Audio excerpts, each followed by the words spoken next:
रामपाल जी परमेश्वर जी की जय हो।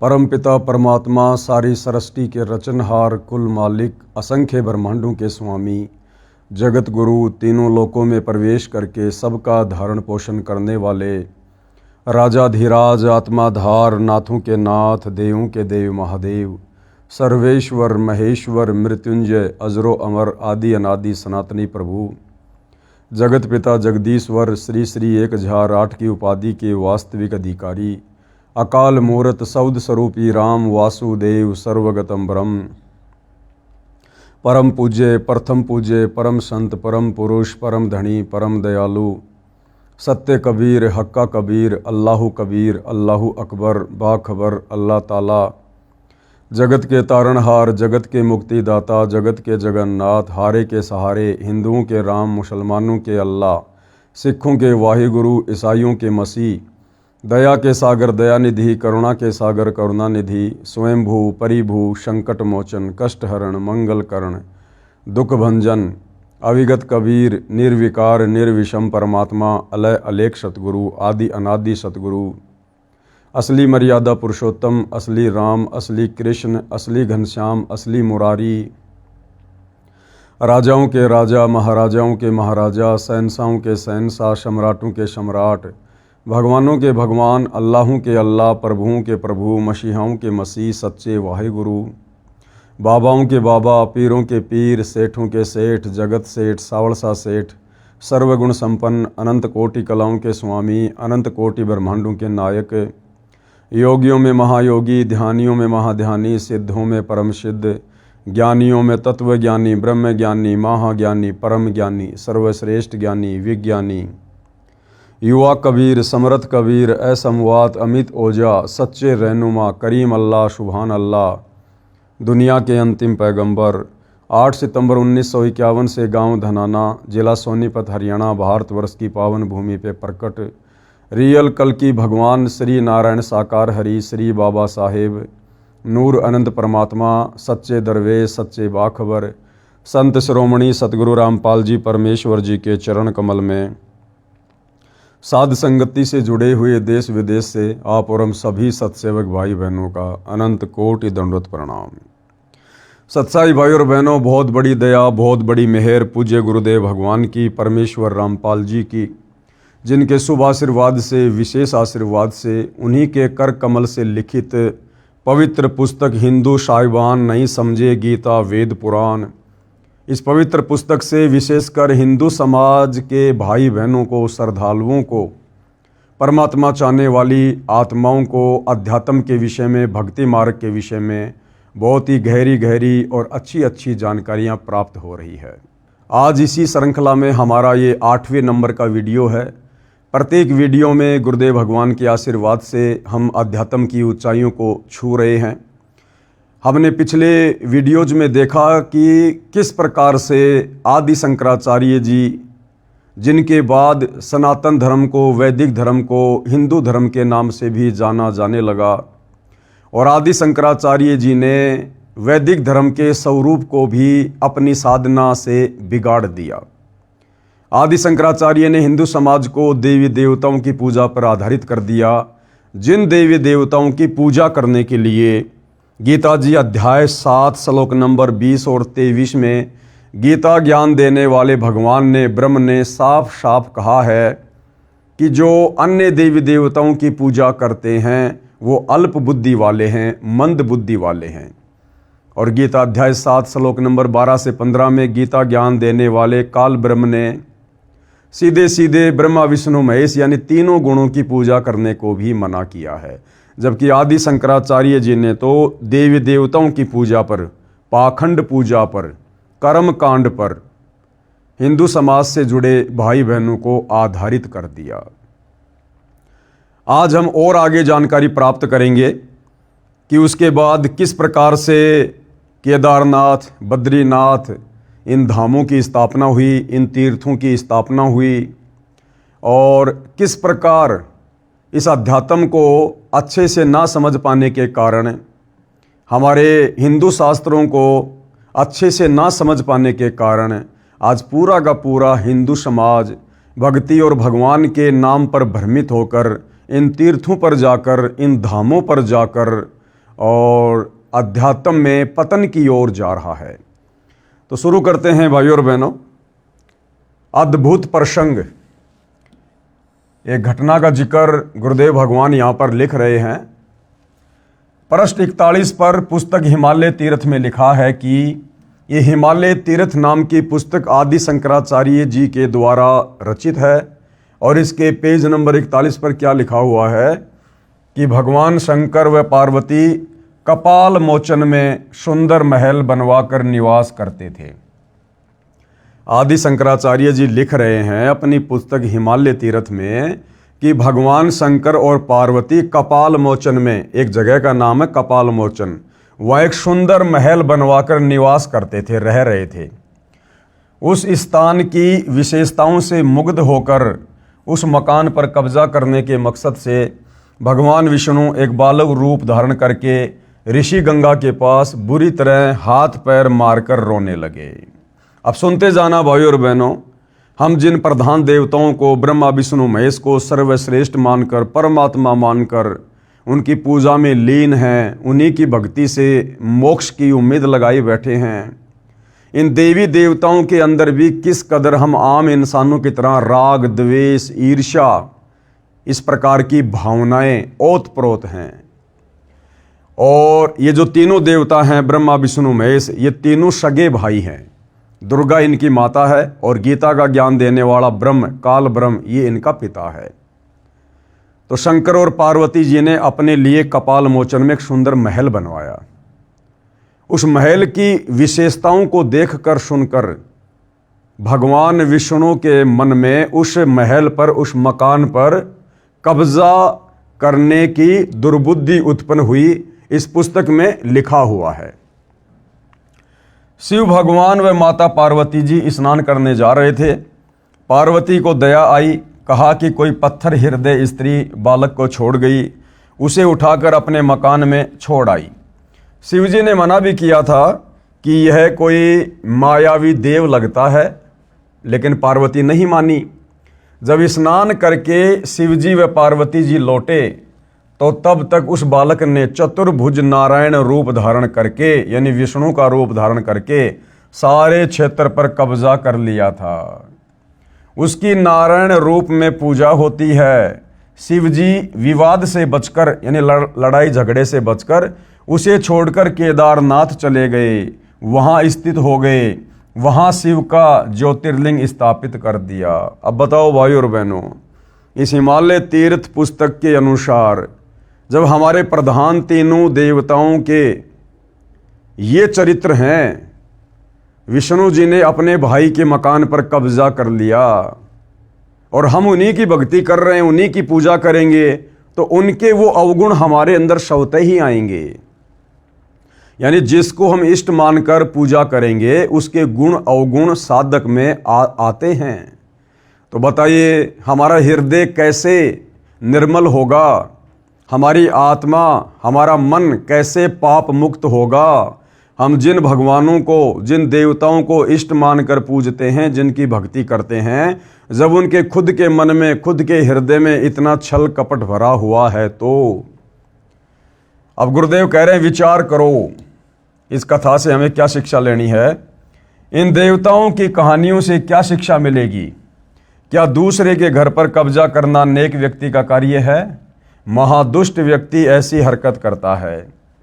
क्या ऐसे व्यक्ति देवता माने जा सकते हैं? क्या इनकी पूजा करने को मन करेगा? क्या श्री विष्णु जी ऐसी बेहुदी हरकत कर सकते हैं? क्या वे बैकुंठ को छोड़कर इस कपाल मोचन पर रहना चाहेंगे? ये सब पुराणों का बोया हुआ बीज है। पाठक जन प्रमाण के लिए लगी फोटो कॉपी भी पढ़ें ताकि आपको भ्रम न रह जाए कि रामपाल ने कुछ मिलाकर लिखा है। यानी सतगुरु रामपाल जी कह रहे हैं कि भैया मैं अपनी तरफ से एक शब्द भी नहीं बोल रहा, ना मैं लिख रहा। तुम्हारे धर्मशास्त्र, तुम्हारे शंकराचार्यों की पुस्तक, अरे उनमें लिखा हुआ तो मानकर ग्रहण करोगे, उसके बाद तो कोई संशय, कोई शंका नहीं होनी चाहिए। सन 2013 में केदारनाथ पर लाखों श्रद्धालु पूजा के लिए गए थे। तेज बारिश हुई, बाढ़ आ गई, पर्वत गिर गए, लगभग 1 लाख भगत व भगतमती बहनें बच्चे मारे गए, अनर्थ हो गया। यदि भक्ति शास्त्रोक्त है यानी शास्त्रों के अनुकूल है तो भगत की रक्षा परमात्मा करते हैं। अब उस केदारनाथ में जाना, वहां जाकर भक्ति करना, शिवलिंग की पूजा करना, यदि ये साधना हमारे वेदों में है, हमारी गीता में है, यदि ये शास्त्रों के अनुसार होती तो क्या भगवान अपने भगत की रक्षा नहीं करता?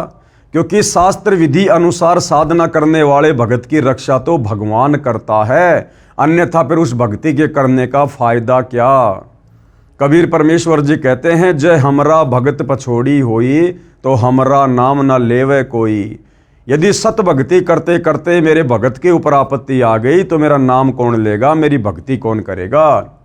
तो हिंदू समाज से जुड़े भाई और बहनों को विचार करना चाहिए, यदि इन धामों पर जाकर, तीर्थों पर जाकर पूजा करना, इनके दर्शन करना, यदि ये शास्त्रों के अनुसार साधना होती तो क्या भगवान शंकर अपने भक्तों की रक्षा नहीं करते? जहां केदारनाथ में पर्वत गिर जाने से, तेज बारिश आ जाने से लाखों श्रद्धालुओं की, भक्तों की दुर्गति से मौत हुई। ये सब लोकवेद यानी दंत कथा है जो इस हिमालय तीर्थ पुस्तक में बताई गई है। अब गुरुदेव भगवान कह रहे हैं, इस हिमालय तीर्थ पुस्तक में जो इस प्रकार की कथाएं लिखी हुई है ना, विष्णु जी के बारे में, शंकर जी के बारे में, ये सब दंत कथाएं हैं, लोकवेद हैं, जिनके ऊपर आज पूरा हिंदू समाज आधारित होकर बैठा हुआ है। इस साधना से अनमोल मानव जीवन नष्ट हो जाता है।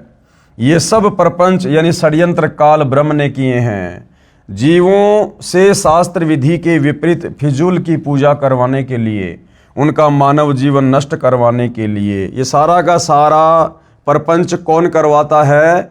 ये काल ब्रह्म। कौन काल ब्रह्म? ये गीता का ज्ञान देने वाला ब्रह्म, भगवान, ब्रह्मा विष्णु महेश का पिता, दुर्गा का पति।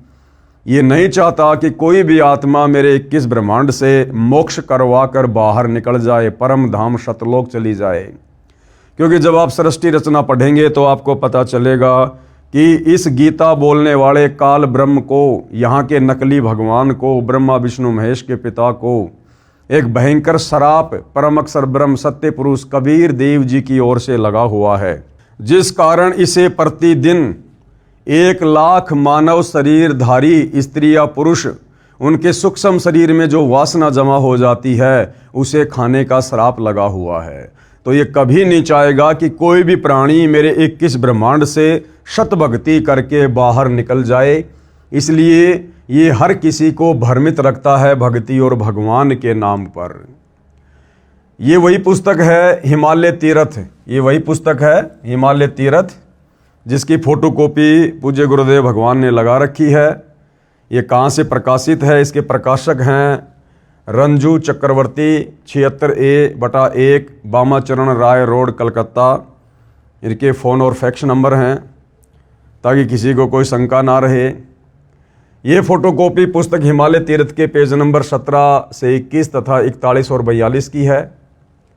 उत्तराखंड के पंच केदार श्री केदारनाथ, भारत के उत्तर नागाधिराज की सुरम्य उपत्यका में स्थित केदार क्षेत्र प्राचीन काल से ही मानव मात्र के लिए पावन मोक्षदायक रहा है। इस क्षेत्र की प्राचीनता एवं पौराणिक महत्व के संबंध में स्वयं भगवान शंकर ने स्कंद पुराण में माता पार्वती के प्रश्न का उत्तर अपने श्री मुख से निम्न प्रकार दिया है। ये संस्कृत में लिखा हुआ है, पढ़ लेना आप जी। उसी हिमालय तीर्थ नामक पुस्तक की ये फोटोकॉपी है। यानी जो बातें पूज्य गुरुदेव भगवान ने अपने कर कमल से इस पवित्र पुस्तक हिंदू साहिबान नहीं समझे गीता वेद पुराण में लिखी है, वो सारी बातें यहाँ पर लिखी हुई हैं ताकि किसी को कोई संदेह ना हो। ऋषि श्री नर और नारायण ने भगवान शिव को प्रसन्न करने के लिए बड़ी कठिन तपस्या की। अब बताओ, तपस्या करने के लिए तो गीता जी मना कर रही है, वेद मना कर रहे हैं, और इस केदार क्षेत्र में नर और नारायण ने शंकर जी को प्रसन्न करने के लिए कड़ी तपस्या की। तो बताओ भाई और बहनों, हम जिस केदारनाथ धाम में जा रहे हैं मुक्ति के लिए, उस धाम की स्थापना ही शास्त्र विरुद्ध साधना से हुई है, नर और नारायण के तपस्या करने से हुई है। जब नर और नारायण ही शास्त्रों के विरुद्ध तप कर रहे थे, जब उनकी स्वयं की मुक्ति नहीं है, तो उनके द्वारा स्थापित उस केदार धाम पर जाकर भला वर्तमान में आप और हमारी मुक्ति कहाँ से हो जाएगी। नर और नारायण ने भगवान शिव को प्रसन्न करने के लिए बड़ी कठिन तपस्या की। इस तपस्या से तीनों लोकों में उनकी चर्चा होने लगी, जिसकी सभी लोकों में प्रशंसा होने लगी। फलस्वरूप भगवान शंकर भी नर नारायण की तपस्या से प्रसन्न हुए और उन्होंने प्रत्यक्ष प्रकट होकर ऋषियों को दर्शन दिए। ये काल सारे खेल खेलता है भाइयों और बहनों। उस शंकर भगवान के रूप में ये काल प्रकट हो जाता है लोगों को इस प्रकार की उल्टी साधनाओं पर दृढ़ करने के लिए। दोनों ऋषियों ने भगवान भोलेनाथ के दर्शन से आनंद विभोर होकर स्तुतियों और मंत्रों से उनकी पूजा अर्चना की। भगवान शिव ने अत्यंत प्रसन्न होकर उनसे वर मांगने को कहा। भगवान शंकर की ये बात सुनकर उन दोनों ऋषियों ने देवादिदेव महादेव से प्रार्थना की। क्या प्रार्थना की? ये संस्कृत में श्लोक है, पढ़ लेना। हे प्रभु, यदि आप प्रसन्न हैं और वर देना चाहते हैं तो अपने इसी स्वरूप में जगत कल्याण एवं हमारी पूजा प्राप्त करने हेतु यहाँ स्थित होवे, ताकि जगत का महान उपकार एवं भक्तों के मनोरथ आपके दर्शनों से परिपूर्ण हो। इस प्रकार भगवान शंकर नर नारायण की भक्ति से प्रसन्न होकर वहाँ स्थिर हुए। यानी काल ने तो भाई और बहनों ये खूंटा रोपना था, शास्त्र विरुद्ध साधना का इन धामों की स्थापना करवानी थी, जीवों को भक्ति के नाम पर धक्के खिलाने के लिए, भटकाने के लिए। देवादिदेव महादेव, यदि आप हम पर प्रसन्न हो तो भक्तों के कल्याण हेतु आप सदा सदा के लिए अपने स्वरूप को इस स्थान पर स्थापित करने की कृपा करें। अगर वहीं पर शंकर जी का स्वरूप है तो बाकी जगह जो लाखों मंदिर बने हुए, तीर्थ बने हुए शंकर के, फिर वहां पर जाकर भक्ति करने का क्या फायदा। यहाँ आकर आपका दर्शन पूजन करने वाले मनुष्यों को आपकी अविनाशी भक्ति प्राप्त होगी। बताओ, कह रहे अब यहाँ आकर आपके दर्शन करने वाले भक्तों को भक्ति और मुक्ति प्राप्त होगी, उनका कल्याण हो जाएगा। और केदारनाथ में जब वो भूस्खलन हुआ, तेज बारिश हुई, पहाड़ गिरे और लाखों भगत वहाँ पर अकाल मृत्यु को प्राप्त हुए, तो उनका हो गया कल्याण। तो भाई और बहनों, ये शास्त्र विरुद्ध साधना है। काल हमें इसी प्रकार से भ्रमित रखता है। अब ये सारा का सारा भेद, अध्यात्म का निष्कर्ष, सार, निचोड़ सतगुरु रामपाल जी ने आकर इन्हीं धर्मशास्त्रों को खोल खोल कर बताया है, दिखाया है। और जब तक तत्वदर्शी संत साधक की बुद्धि ऑन नहीं करेगा तब तक वो समझ भी नहीं पाता है। ऋषियों की प्रार्थना सुनकर भगवान शिव ने ज्योतिर्लिंग के रूप में यहाँ वास करना स्वीकार किया। भगवान शिव से वर मांगते हुए नर और नारायण ऋषियों ने इस ज्योतिर्लिंग और इस पवित्र स्थान के विषय में जो कुछ कहा है वह अक्षरश सत्य है। इस ज्योतिर्लिंग के दर्शन, पूजन तथा यहाँ स्नान दान करने से भक्तों के लौकिक फलों की प्राप्ति के साथ ही अचल शिव भक्ति और साथ ही मोक्ष की प्राप्ति भी सहज हो जाती है। अरे भैया, मोक्ष की प्राप्ति तो खुद गीता का ज्ञान देने वाला 21 ब्रह्मांड का सबसे बड़ा नकली भगवान, ये काल ब्रह्म ज्योति निरंजन, आपके शंकर जी का भी पिताजी यानी ब्रह्मा विष्णु महेश के पिता, ये काल ब्रह्म, ये खुद कह रहा है कि भैया मेरी भक्ति से भी मोक्ष नहीं है, मेरी भक्ति से भी मुक्ति नहीं मिल सकती, जन्म मरण का रोग समाप्त नहीं हो सकता। तो उस काल ब्रह्म के पुत्र शंकर की भक्ति करने से जिसकी भक्ति करने का विधान गीता जी में है ही नहीं।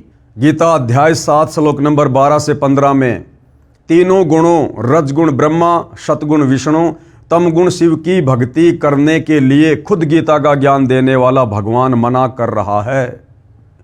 तो भला शंकर जी की भक्ति करने से, इस धाम पर जाने से, ज्योतिर्लिंग की पूजा करने से, दर्शन करने से भला कैसे मुक्ति हो जाएगी, जब स्वयं शंकर जी जन्म और मरण में हैं, स्वयं शंकर जी की मुक्ति नहीं है।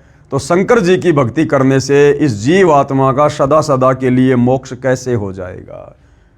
हिमालय में केदार नामक पर्वत शिखर पर प्रतिष्ठित होने के कारण इस ज्योतिर्लिंग को श्री केदारेश्वर ज्योतिर्लिंग के नाम से भी जाना जाता है। केदार शब्द का शाब्दिक अर्थ ऐसे स्थान से होता है जहां दलदल एवं अति मात्रा में पानी हो। केदार क्षेत्र में यही स्थिति है क्योंकि भगवान शंकर जल धारा प्रिया हैं। नर और नारायण ऋषियों के पश्चात अन्य ऋषि मुनियों व भक्तों द्वारा ये ज्योतिर्लिंग पूजित रहा है।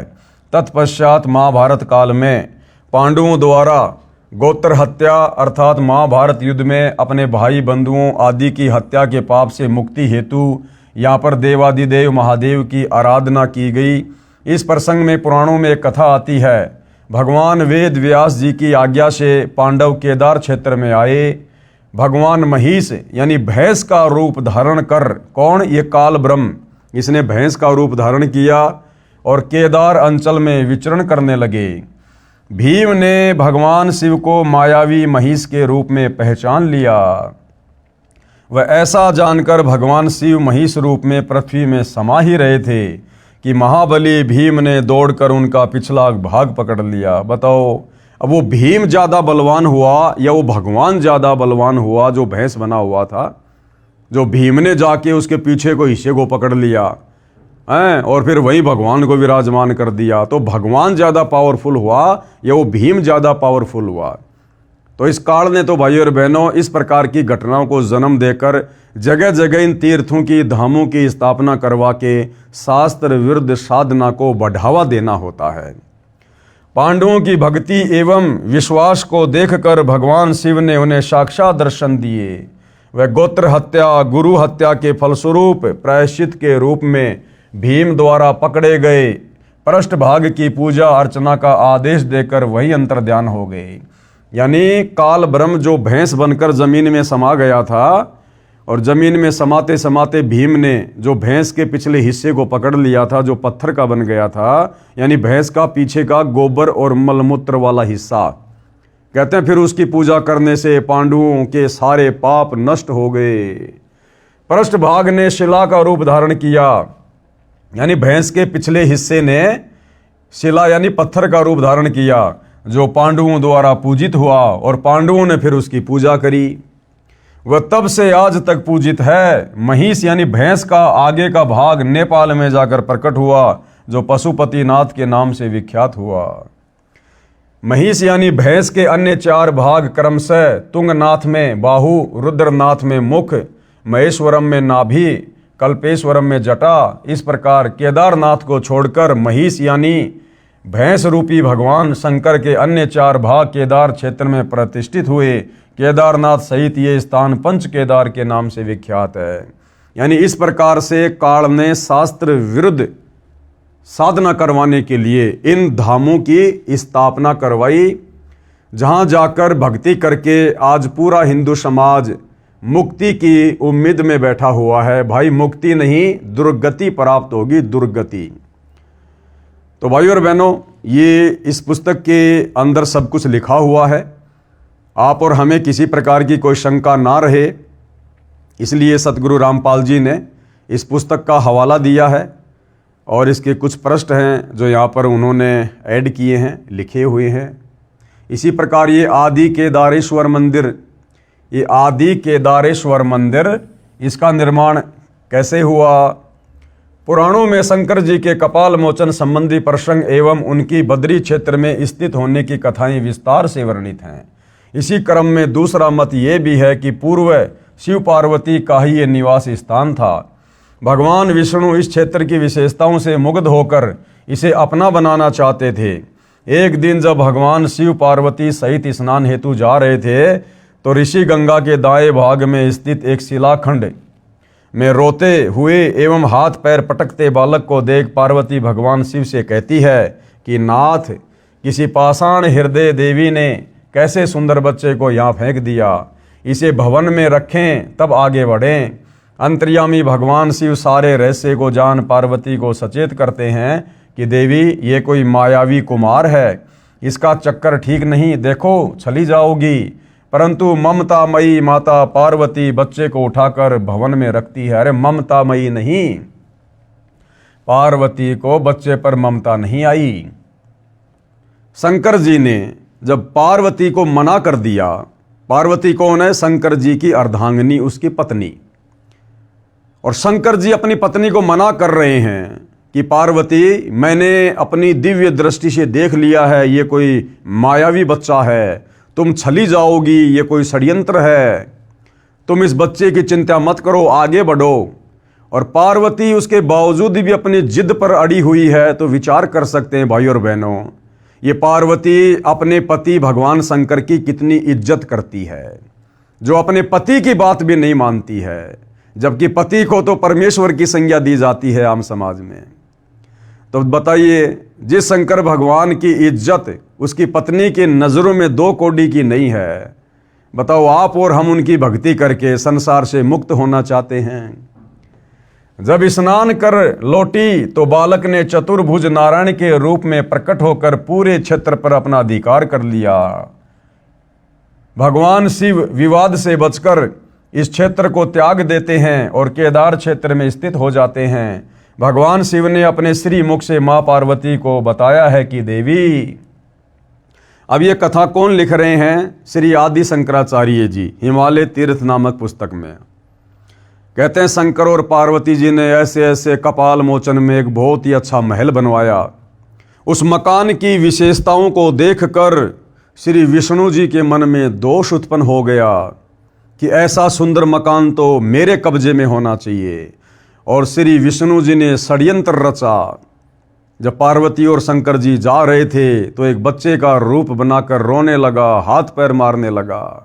पार्वती जी को दया आ गई कि इस बच्चे को हम अपने महल में छोड़ेंगे, फिर आगे बढ़ेंगे। अब विचार करो भाई और बहनों, एक तरफ तो आदि शंकराचार्य जी हिंदू समाज को पंचदेवों की पूजा का विधान बता रहे हैं कि श्री ब्रह्मा, श्री विष्णु, श्री शंकर जी, श्री वेद व्यास जी, इनकी पूजा करनी चाहिए, इनकी पूजा से मुक्ति होगी। और दूसरी तरफ इसी पुस्तक हिमालय तीर्थ में श्री आदि शंकराचार्य जी विष्णु जी के चरित्र के विषय में भी लिख रहे हैं कि विष्णु जी के मन में दोष आ गया, विष्णु जी ने उस मकान के ऊपर कब्जा करने की सोच ली। अब बताओ भाई और बहनों, अपने भाई के मकान पर कब्जा करने वाला, किसी दूसरे की संपत्ति पर कब्जा करने वाला एक सभ्य इंसान भी नहीं हो सकता, देवता तो बहुत दूर की बात है। और फिर आदि शंकराचार्य जी हमें उसी विष्णु की पूजा करने की सलाह दे रहे हैं। तो भाई और बहनों, सब कुछ गोलमाल है, सब कुछ गोलमाल। बिना तत्व ज्ञान के, बिना तत्वदर्शी संत की भक्ति के हम अध्यात्म के विषय में एक कदम भी सही प्रकार से आगे नहीं बढ़ सकते हैं। हिमालय तीर्थ पेज नंबर 42, ये संस्कृत भाषा में लिखा हुआ है। स्कंद पुराण अर्थात आज भी बद्रिकाश्रम में आदि केदार के रूप में मेरा लिंग प्रतिष्ठित है। कौन कह रहे हैं? शंकर जी। जिसका दर्शन एवं स्पर्श यदि प्राणी भक्ति पूर्वक करता है तो करोड़ों जन्मों के पाप भस्म हो जाते हैं। अब बताओ भाई और बहनों, किसी के लिंग के दर्शन करने से कैसे करोड़ों पाप कट जाएंगे?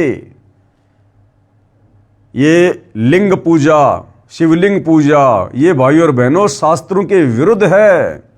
अरे पूजा तो परमात्मा की करनी चाहिए, भगवान की करनी चाहिए, परम अक्षर ब्रह्म की करनी चाहिए, सुखदाई परमात्मा की करनी चाहिए। और इस काल ब्रह्म ने हमारे से पूजा करवा दी लिंग की, ज्योतिर्लिंग की। तो भाई और बहनों, अब आप और हमने आंखें खोलनी पड़ेंगी। हमने अपने मनुष्य जन्म को सफल करना है। स्वयं परमात्मा, परम अक्षर ब्रह्म, तत्वदर्शी संत के रूप में धरती पर प्रकट हो चुके हैं। तब जाकर ये सदियों पुराने रहस्य जो आप और हमारे लिए पहेलियां बनी हुई थी, इन धर्मशास्त्रों को सतगुरु रामपाल जी ने आम समाज के सामने पहली कक्षा का कायदा बना के छोड़ दिया, जो हमारे ऋषि मुनियों के लिए पहाड़ से कम नहीं थे। तो अब तो हमने आंखें खोलनी चाहिए अपनी आंखों से सारी सच्चाई देखकर। तीर्थ परंपरा में भी पूर्व केदारनाथ जी के दर्शन आवश्यक बताए गए हैं। जो कार्य तीर्थ यात्री पूर्व केदारनाथ न जा पाए हों, वे भी आदि केदारेश्वर दर्शन के उपरांत पूर्ण तीर्थ फल के अधिकारी होते हैं। शंकराचार्य यानी आदि शंकराचार्य जी के विषय में क्या कुछ लिखा हुआ है? आदि केदारेश्वर के समक्ष शंकराचार्य जी की दिव्य संगमरमर की मूर्ति है। शिव रहस्य के अनुसार अर्थात कलयुग के 3000 वर्ष व्यतीत होने पर बौद्ध मीमांसकों के मत पर विजय प्राप्ति के लिए शंकर यति के रूप में आविर्भूत हुए, यानी जन्म हुआ। शंकराचार्य जी के दर्शनों के उपरांत भगवान बद्रीश्वर के मंदिर में प्रवेश की परंपरा है। बताओ, पहले तो शंकराचार्य के दर्शन करो, यानी एक जीव के दर्शन करो, और उसके बाद फिर भगवान के दर्शन करने जाओ। तो बताओ भाई, भगवान बड़ा हुआ या फिर वो शंकराचार्य बड़ा हुआ? तो टोटल उल्टी साधना। इसी पुस्तक के पेज नंबर 78-85 तक जो फोटोकॉपी लगी है, इनमें कहा है कि नर तथा नारायण ऋषियों ने कठिन तप यानी घोर तप किया। अभी आपने हिमालय तीर्थ नामक पुस्तक में नर और नारायण की कथा सुनी है। अब उसका निष्कर्ष सतगुरु रामपाल जी बताने जा रहे हैं कि नर और नारायण ने जो घोर तपस्या की, क्या हमारे शास्त्रों में, गीता जी में और चारों वेदों में क्या कहीं इस प्रकार से घोर तप करने का कहीं कोई प्रावधान है? यदि नहीं है तो नर और नारायण जब स्वयं ही शास्त्रों के विरुद्ध साधना किया करते थे, तो उनके द्वारा स्थापित उन धामों पर जाकर भक्ति करने से, दर्शन करने से भला हमारी आत्मा का कल्याण कैसे होगा? इसी पुस्तक के पेज नंबर 78-85 तक जो फोटोकॉपी लगी है, इनमें कहा है कि नर तथा नारायण ऋषियों ने कठिन तप यानी घोर तप किया। घोर तप करने के विषय में गीता क्या कहती है? पढ़ें निम्न प्रसंग। विश्व में जितने धर्म यानी पंथ प्रचलित हैं, उनमें सनातन धर्म यानी सनातन पंथ, जिसे आदि शंकराचार्य के बाद उनके द्वारा बताई साधना करने वालों के जन समूह को हिंदू कहा जाने लगा तथा सनातन पंथ को हिंदू धर्म के नाम से जाना जाने लगा। ये हिंदू धर्म सबसे पुरातन है। हिंदू धर्म की रीढ़ पवित्र चारों वेद, ऋग्वेद, यजुर्वेद, सामवेद तथा अथर्ववेद तथा पवित्र श्रीमद् भगवद गीता है। यानी हिंदू धर्म के पवित्र ग्रंथ क्या हैं? चारों वेद और पवित्र गीता जी। सतयुग के प्रारंभ में केवल 4 वेदों के आधार से विश्व का मानव धर्म कर्म किया करता था। यानी सतयुग की शुरुआत में ये पाखंड पूजा नहीं होती थी, ब्रह्मा विष्णु महेश की पूजा नहीं होती थी, देवी देवताओं की, भैरव भूत बेताल की पूजा नहीं हुआ करती थी। केवल वेदों के अनुसार एक ओम नाम की साधना साधक किया करता था। शास्त्रोक्त साधना लगभग 1 लाख वर्ष तक ठीक से चली। ये वेदों के अनुसार जो साधना थी, ये केवल सतयुग की शुरुआत में 1 लाख वर्ष तक चली। ये चारों वेद प्रभुदत्त यानी गॉड गिवन हैं। इन्हीं का सार श्रीमद् भगवद गीता है। इसलिए ये गीता शास्त्र भी प्रभुदत्त यानी गॉड गिवन हुआ।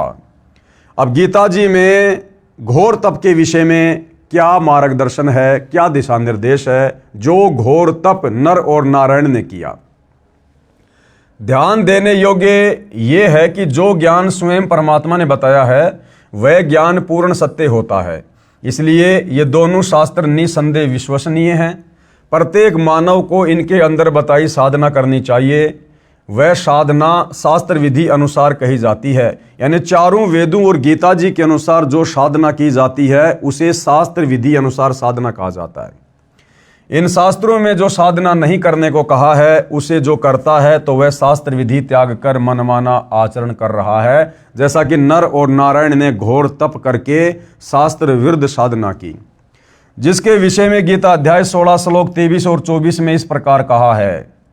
यानी शास्त्र विधि को त्याग के जो मनमानी भक्ति साधना करता है, उसके विषय में खुद गीता का ज्ञान देने वाला भगवान ये काल ब्रह्म गीता जी में क्या कह रहा है।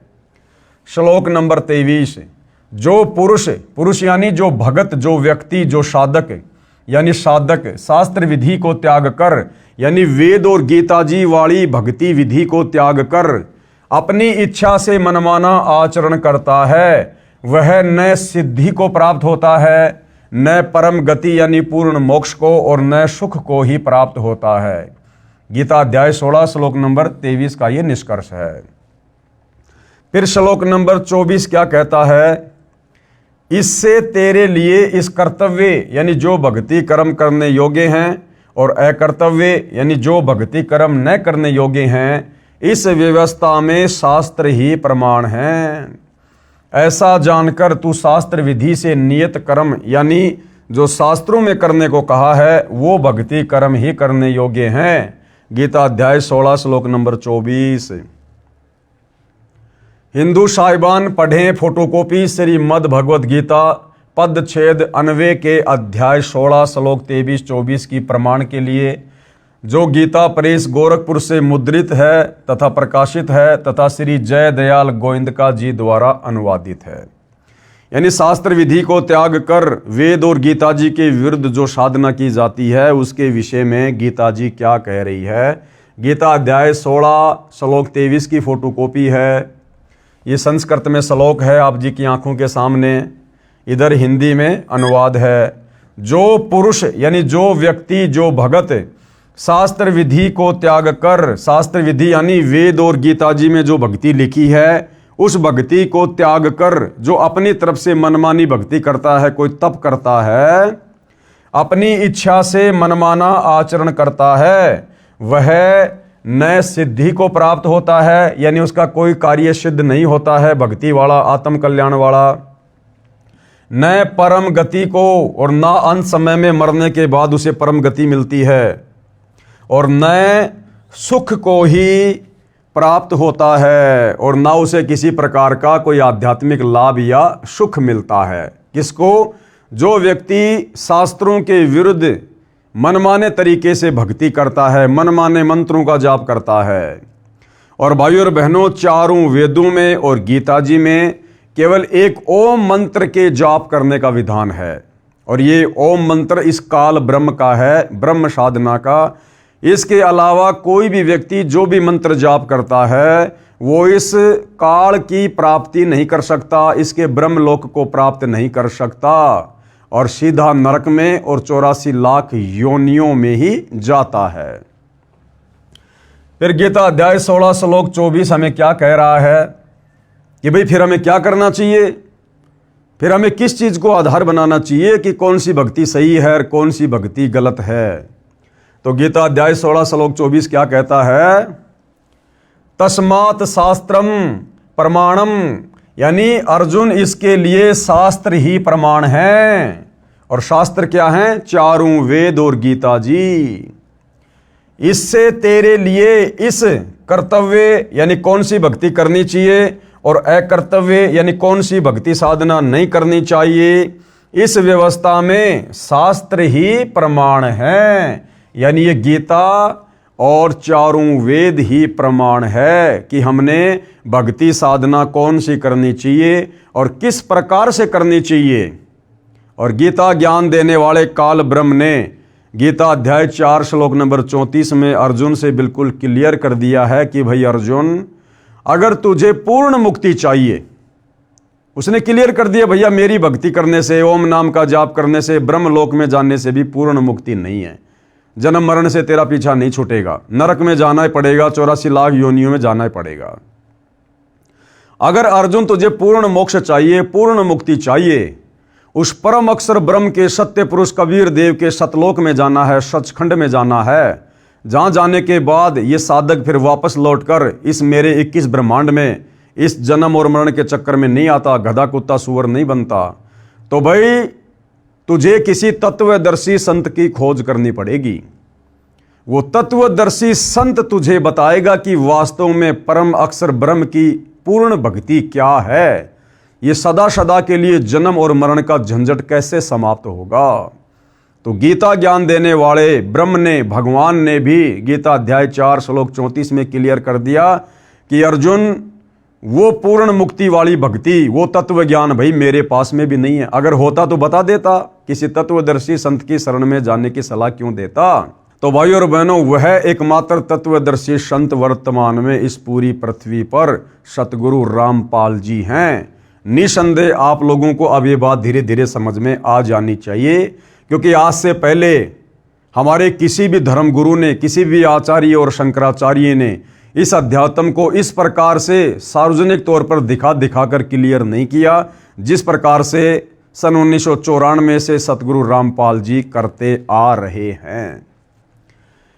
तो इससे तेरे लिए इस कर्तव्य और अकर्तव्य की व्यवस्था में, यानी कौन सी भक्ति करनी चाहिए, कौन सी भक्ति नहीं करनी चाहिए, शास्त्र ही प्रमाण है। यानी किसी की दंत कथा पर, किसी की कही सुनाई बातों पर अर्जुन यकीन मत करना। यानी अर्जुन के माध्यम से श्रद्धालुओं को, भगत समाज को यह संदेशा दिया जा रहा है कि भैया किसी की दंत कथा पर विश्वास मत करना, किसी के लोक वेद पर विश्वास मत करना, कहीं सुनाई कथाओं पर विश्वास मत करना।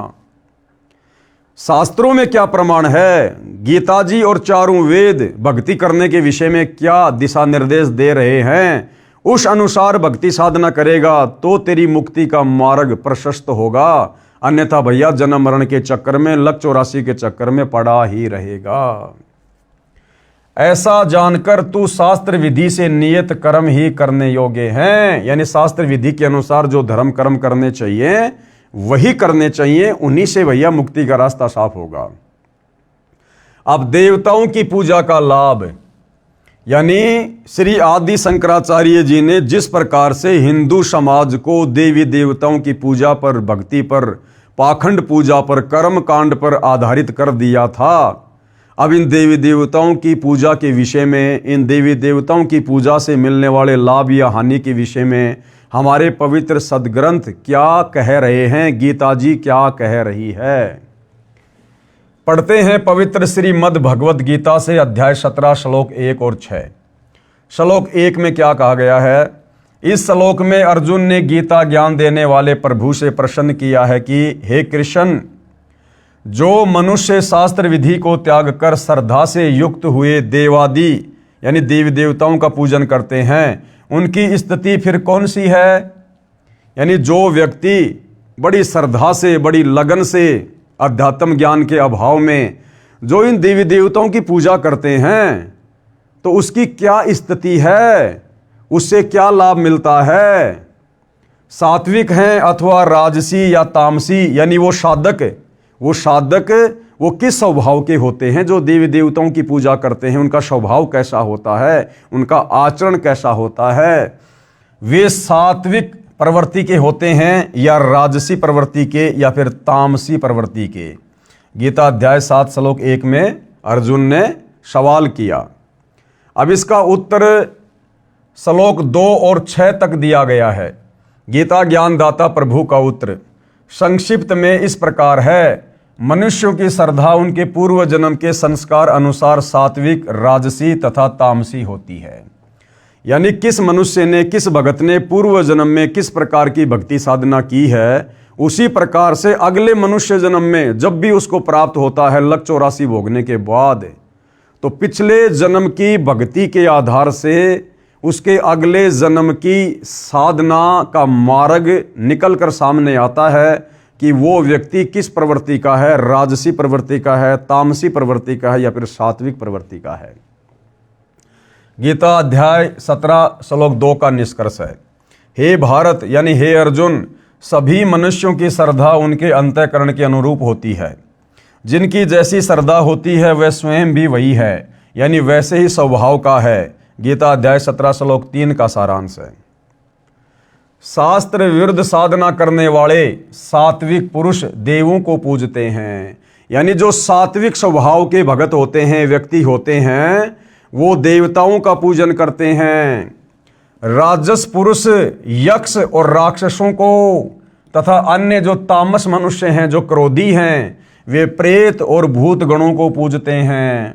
ये गीता अध्याय 17 श्लोक नंबर 4 का निष्कर्ष है। हे अर्जुन, जो मनुष्य शास्त्र विधि से रहित केवल मनमाना, मन कल्पित घोर तप को तपते हैं तथा दंभ और अहंकार से युक्त कामना, आसक्ति और बल के अभिमान से भी युक्त हैं। गीता अध्याय 17 श्लोक 5। यानी इस प्रकार के जो ये साधक होते हैं, इनके अंदर कमियां ही कमियां होती हैं।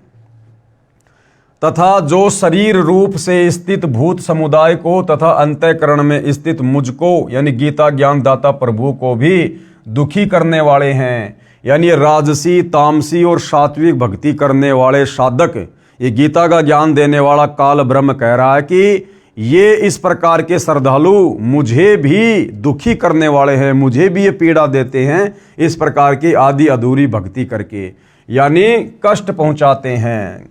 उन अज्ञानियों को तू असुर स्वभाव वाले जान। राजस, तामसी और सात्विक यानी देवी देवताओं की भक्ति करने वाले, गीता का ज्ञानदाता कह रहा है कि वो भगत नहीं है, वो असुर स्वभाव वाले हैं, राक्षस प्रवृत्ति के लोग जान उनको, उन अज्ञानियों को तू असुर स्वभाव वाले जान। गीता अध्याय 17 श्लोक नंबर 6 में लिखा है।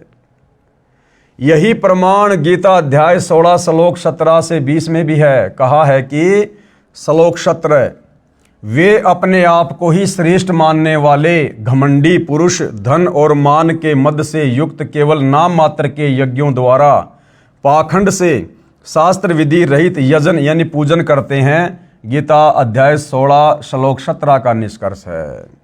फिर श्लोक 18 क्या कहता है? अहंकार, बल, घमंड और ये क्रोध आदि के परायण और दूसरों की निंदा करने वाले पुरुष अपने और दूसरों के शरीर में स्थित मुझसे यानी गीता ज्ञान दाता से द्वेष करने वाले होते हैं। यानी देवी देवताओं की पूजा करने वाले को ये गीता ज्ञान दाता कह रहा है कि वो तो मेरे से भी द्वेष करने वाले हैं, वो तो मेरी साधना पूजा भी नहीं करते। गीता अध्याय 16 श्लोक 18। श्लोक 19 क्या कहता है?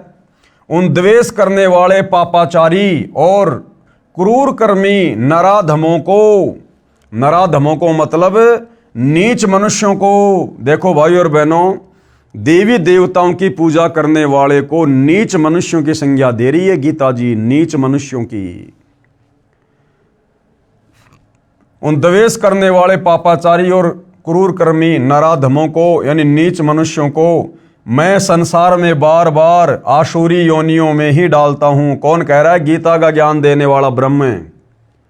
हिंदू समाज से जुड़े भाई और बहनों, तुम्हारा भगवान, गीता का ज्ञान देने वाला भगवान, चाहे तुम श्री कृष्ण समझो, चाहे विष्णु समझो, चाहे काल ब्रह्म समझो, ये कह रहा है कि इस प्रकार से राजस, तामसी और सात्विक प्रवृत्ति के जो भगत हैं, जो साधक हैं, जो देवी देवताओं की पूजा करते हैं, शास्त्रों के विरुद्ध साधना करते हैं, ये गीता ज्ञान देने वाला भगवान कह रहा कि वो मुझे दुखी करने वाले हैं और मैं बार बार उनको आसुरी योनियों में डालता हूं, यानी कभी नरक में, कभी लक 84 में।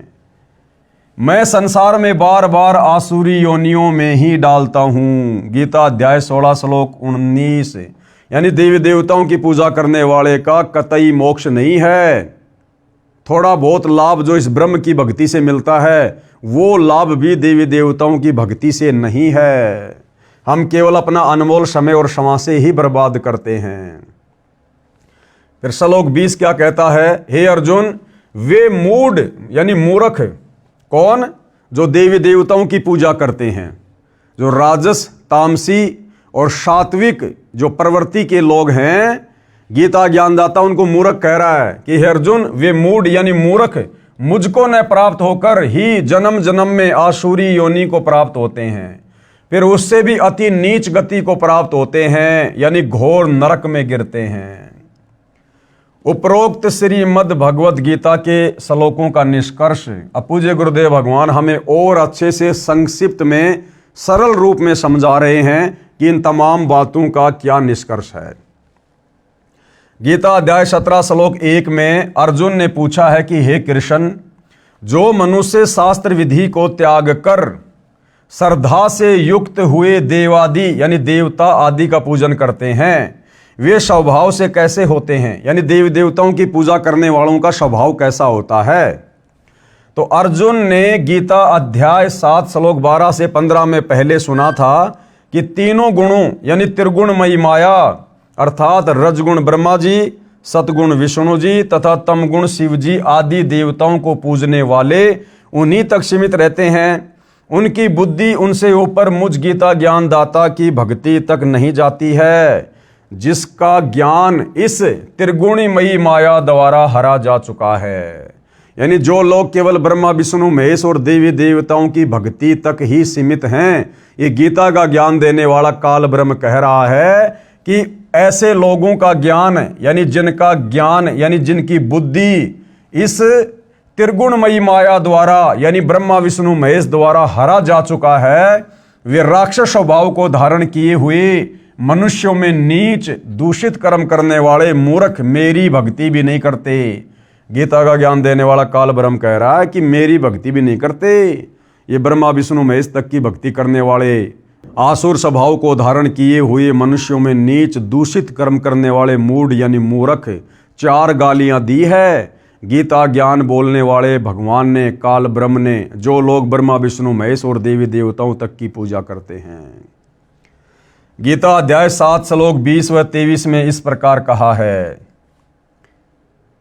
इनमें श्लोक 12 व 15 को फिर दोहराया है। कहा है कि उन भोगों की कामना द्वारा जिनका ज्ञान हरा जा चुका है, यानी ब्रह्मा विष्णु महेश और देवी देवताओं की पूजा करके क्षणिक लाभ प्राप्त करने वाले लोगों के विषय में कहा जा रहा है कि जिनका ज्ञान हरा जा चुका है, वे लोग अपने स्वभाव से प्रेरित होकर उस नियम को धारण करके, यानी लोकवेद दंत कथाओं के आधार से अन्य देवताओं को भजते हैं, अर्थात पूजते हैं, जो गीता जी में निषेध है यानी मना किया हुआ है कि रजगुण ब्रह्मा जी, सतगुण विष्णु जी तथा तमगुण शिव जी व अन्य देवी देवताओं की पूजा नहीं करनी चाहिए। गीता जी मना कर रही है।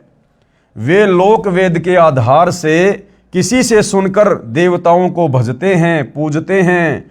वे देवताओं की पूजा शास्त्र विधि रहित यानी मनमाना आचरण करते हैं, जिसको गीता अध्याय 16 श्लोक 23 और 24 में व्यर्थ साधना कहा है।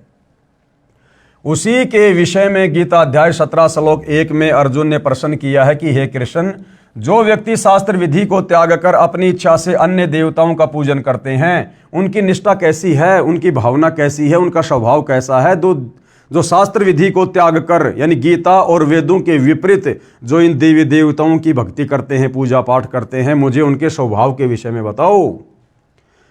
तो भैया देवी देवताओं के पुजारियों के स्वभाव के विषय में क्या कहा जा रहा है, यानी उनकी स्थिति राजसी है या सात्विक है या तामसी है, कौन सी कैटेगरी में है वो। भावार्थ है कि जो श्री ब्रह्मा जी रजगुण, श्री विष्णु जी सतगुण तथा श्री शिव जी तमगुण व अन्य देवताओं की पूजा करते हैं, जो वर्तमान में पूरा हिंदू समाज कर रहा है, वह पूजा है तो शास्त्र विधि रहित यानी शास्त्रों के विरुद्ध है। परंतु जो अन्य देवताओं की जो न करने योग्य अकर्तव्य पूजा करते हैं, वे स्वभाव से कैसे होते हैं। तो गीता ज्ञान देने वाले ने गीता अध्याय 17 श्लोक 2 और 6 में ऊपर स्पष्ट कर दिया है कि जो सात्विक श्रद्धा वाले यानी अच्छे इंसान हैं, वे तो केवल देवताओं की पूजा करते हैं। अन्य जो राजसी स्वभाव के हैं, वे राक्षसों व यक्ष की पूजा करते हैं, और जो तामसी श्रद्धा में यानी स्वभाव के हैं, वे प्रेत और भूतों की पूजा करते हैं। ध्यान रहे कि श्राद्ध करना, पिंडदान करना, अस्थियों को गंगा में पंडित द्वारा जल प्रवाह करने की क्रिया, 13वीं क्रिया, बरसी क्रिया, ये सब कर्मकांड कहलाता है, जो गीता जी में निषेध है यानी मना है। वेदों में इसे मूर्ख साधना कहा है, और ये प्रमाण कहां पर है। मार्कंडे पुराण में रोचे ऋषि की उत्पत्ति अध्याय में जो हमने पहले भी पढ़ा था, रुचि ऋषि ने ब्रह्मचर्य का पालन करते हुए एकांत में रहकर वेदों अनुसार भक्ति की। जब वे 40 वर्ष के हो गए तो उसके पूर्वज आकाश में दिखाई दिए। वे रुचि ऋषि से बोले, पिताजी, दादाजी, दूसरा दादाजी, तीसरा दादाजी। जो ब्राह्मण यानी ऋषि थे, वे कर्मकांड किया करते थे, जिस कारण से उनकी गति नहीं हुई। वे प्रेत पितृ योनि में कष्ट उठा रहे थे। अब बताओ भाई और बहनों, रुचि ऋषि के पूर्वज जो वेदों को पढ़ा करते थे, ब्राह्मण थे, संस्कृत के ज्ञाता थे, लेकिन साधना वेदों के विपरीत किया करते थे, जिस कारण से मरने के बाद उनको भी प्रेत योनि प्राप्त हुई, उनको भी भूत योनि प्राप्त हुई। ये तो सतयुग त्रेता की बातें हैं। और वर्तमान में हम हिंदू समाज से जुड़े भाई बहन क्या कर रहे हैं। हम तो 2 कोडी की साधना भी नहीं कर रहे, 2 कोडी की साधना भी हमें तो पता ही नहीं गीता क्या कह रही है, वेद क्या कह रहे हैं। तो सोचो भाई और बहनों, यदि सतगुरु रामपाल जी की सत भक्ति समय रहते ग्रहण नहीं करी तो आने वाले समय में भविष्य क्या होगा। वे प्रेत पितृ योनि में कष्ट उठा रहे हैं। उन्होंने शास्त्र विधि त्याग कर मनमाना आचरण करके जीवन नष्ट किया था, रुचि ऋषि के पूर्वजों ने। वे मां दुखी थे। उन्होंने रुचि ऋषि से कहा, बेटा तूने विवाह क्यों नहीं किया। हमारे श्राद्ध आदि क्रिया यानी कर्मकांड क्यों नहीं किए? क्योंकि वो प्रेत बनकर, भूत बनकर भूखे मर रहे थे, जो वेदों को पढ़ा करते थे लेकिन साधना वेदों के विपरीत किया करते थे। उनकी गति नहीं हुई, वो प्रेत और पितर की योनियों में कष्ट उठा रहे थे। तो वो अपने उस रुचि को दिखाई दिए और कहा कि हम महादुखी हैं, भूखे मर रहे हैं। भाई तूने शादी क्यों नहीं करवाई? तूने हमारे श्राद्ध क्यों नहीं निकलवाए? हमारे श्राद्ध आदि क्रिया यानी कर्मकांड क्यों नहीं किया? रुचि ऋषि ने उत्तर दिया कि हे पितामहो यानी हे मेरे पूर्वजों, वेदों में तो कर्मकांड को अविद्या यानी मूर्खों की साधना कहा है, फिर आप मुझे क्यों ऐसा करने को कह रहे हो?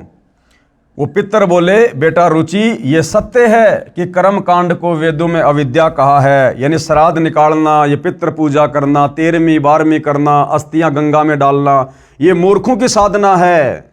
और आप जो साधना कर रहे हो ना, ये मोक्ष मार्ग है। लेकिन हम महाकष्ट में हैं, लेकिन वो अपने स्वार्थ के लिए उस रुचि ऋषि को भ्रमित करने की कुचेष्टा कर रहे हैं। रुचि ऋषि के पूर्वजों को जो पितर और भूत बने हुए थे, उनको पता है इस बात का कि ये कर्मकांड करना, श्राद्ध निकालना, मरने के बाद में दुनिया भर के कर्मकांड करना, ये सब अविद्या है। वेदों में इसे मूर्खों की साधना कहा है, नहीं करने चाहिए। लेकिन उसके बावजूद भी वो अपने स्वार्थ में आकर, क्योंकि भूत बन के भूखे मर रहे थे, दुर्गति हो रही थी, उनके कष्ट उठा रहे थे, उस बेचारे रुचि को उन्होंने भ्रमित कर दिया तरह तरह की बातें करके। और जो रुचि ऋषि वेदों के अनुसार साधना कर रहा था, उसे उस साधना से हटवा दिया। हम महाकष्ट में हैं, हमारी गति कर यानी विवाह करवा, हमारे पिंडदान आदि कर्म करके भूत जूनी से पीछा छुड़ा। वे स्वयं तो शास्त्र विधि त्याग कर मनमाना आचरण करके कर्मकांड करके प्रेत बने थे। अपने बच्चे रुचि को, जो शास्त्रोक्त भक्ति कर रहा था, जो वेदों के अनुसार भक्ति पर लगा हुआ था, सत्य साधना छुड़वा कर नरक का भागी बना दिया। रुचि ऋषि ने विवाह कराया, फिर कर्म कांड किया, फिर वह भी भूत बना। पिंड दान करने से भूत जूनी छूट जाती है, उसके बाद जीव पशु पक्षी आदि की योनि प्राप्त करता है। क्या खाक गति कराई? अब उस रुचि ऋषि ने अपने पूर्वजों की बातों में आकर जो शास्त्र विधि अनुसार साधना कर रहा था, उसने वो छोड़ दी और अपने उन पूर्वजों का अपनी शादी करवाकर उसने श्राद्ध कर्म करना शुरू कर दिया। और अंत में मरने के बाद में वो रुचि ऋषि भी अपने पूर्वजों के पास चला गया, क्योंकि गीता जी अध्याय 9 श्लोक नंबर 25 हमें यही तो समझा रही है कि भैया पितृ पूजने वाले पितरों के पास जाएंगे, भूत पूजने वाले भूत बनेंगे, और देवताओं की पूजा करने वाले देवताओं के लोक में जाएंगे। तो गति कहां से हुई? तो अंत में रुचि ऋषि ने भी अपनी दुर्गति करवाई, जो बेचारा शास्त्रों के अनुसार सत भक्ति पर लगा हुआ था। और फिर गुरुदेव कहते हैं कि मान लो रुचि ऋषि ने वो शास्त्र विधि वाली साधना त्याग कर अपने पूर्वजों के बहकावे में आकर डर के मारे उसने शादी करवा कर और वो पाखंड वाली साधना शुरू कर दी, भूत पूजा शुरू कर दी, श्राद्ध निकालने शुरू कर दिए। अब गुरुदेव कह रहे हैं कि पिंड दान करने से उसके पूर्वजों की भूत योनि तो छूट गई, क्योंकि पिंड दान करने से भूत योनि छूट जाती है। लेकिन गति कहां हुई? वो भूत योनि यदि उसके पूर्वजों की छूट गई तो अगली योनि उनको गधे की मिल जाएगी, सुअर की मिल जाएगी, कुत्ते की मिल जाएगी, गंदी नाली के कीड़ों की मिल जाएगी, क्योंकि लत 84 भोगनी पड़ेगी। तो कहां उनकी मुक्ति हुई? वो कष्ट तो ज्यों का त्यों। अगर भूत योनि का कष्ट छूट गया तो गधे की योनि में कष्ट उठाएगा, किसी कुम्हार के नीचे आएगा, 2.5 मन का बोरा सारा दिन उसकी कमर पर रहेगा, नहीं चलेगा तो डंडे खाएगा, कमर पे जख्म हो जाएगा और जख्म को फिर कौवा नोच नोच के खाएगा। तो दुर्गति तो ज्यों की त्यों। तो भाई शास्त्र विधि को त्याग कर मनमानी साधना पूजा पाठ करने से, देवी देवताओं की पूजा करने से, श्राद्ध निकालने से, पिंड दान करने से, 12वीं 6 माही 13वीं बरसी आदि मनाने से, तीर्थों पर जाने से, धाम पूजने से भैया मुक्ति नहीं है, मोक्ष नहीं है, जीव की दुर्गति समाप्त नहीं हो सकती। आदरणीय गरीबदास जी क्या कहते हैं?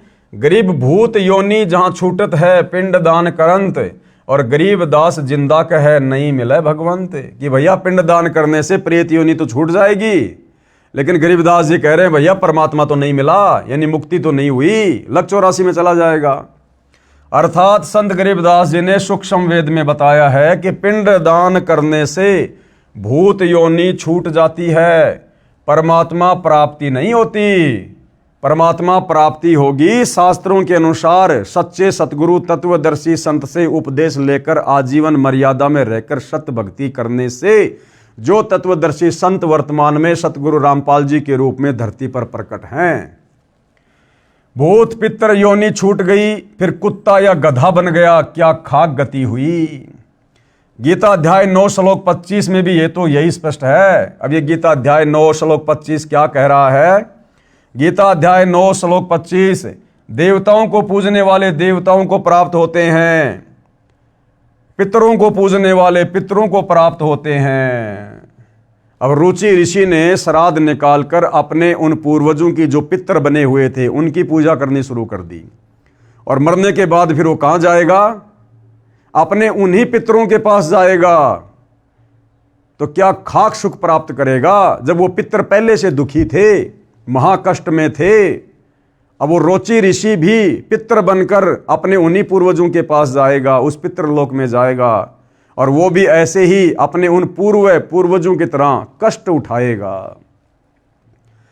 देवताओं को पूजने वाले देवताओं को प्राप्त होते हैं, पितरों को पूजने वाले पितरों को प्राप्त होते हैं, भूतों को पूजने वाले भूतों को प्राप्त होते हैं। श्राद्ध निकालना यानी भूत पूजा, यानी भूत बनते हैं। और मेरा कौन? गीता का ज्ञान देने वाला ब्रह्म कह रहा है, गीता ज्ञान दाता का पूजन करने वाले मुझको प्राप्त होते हैं। ये कहा रहता है ब्रह्मलोक में, और ब्रह्मलोक में गया हुआ साधक भी पुनरावृत्ति में है, जन्म और मरण में है, पूर्ण मुक्ति नहीं है। इसलिए शास्त्र विधि अनुसार भक्ति करना लाभदायक है। अब शास्त्र विधि अनुसार भक्ति क्या है? चारों वेद और गीता जी के अनुसार, और पांचवा वेद जो सूक्ष्म वेद है, जिस सूक्ष्म वेद का ज्ञान सतलोक से चलकर स्वयं वो परम अक्षर ब्रह्म सत्य पुरुष कबीर देव धरती पर तत्वदर्शी संत की भूमिका करके समझाता है, उसके मार्गदर्शन में उन्हें गुरु धारण करके यदि आजीवन सत भक्ति की जाए तो भाइयों और बहनों हमें पूर्ण मुक्ति प्राप्त होगी। सदा सदा के लिए जन्म और मरण से झंझट समाप्त हो जाएगा।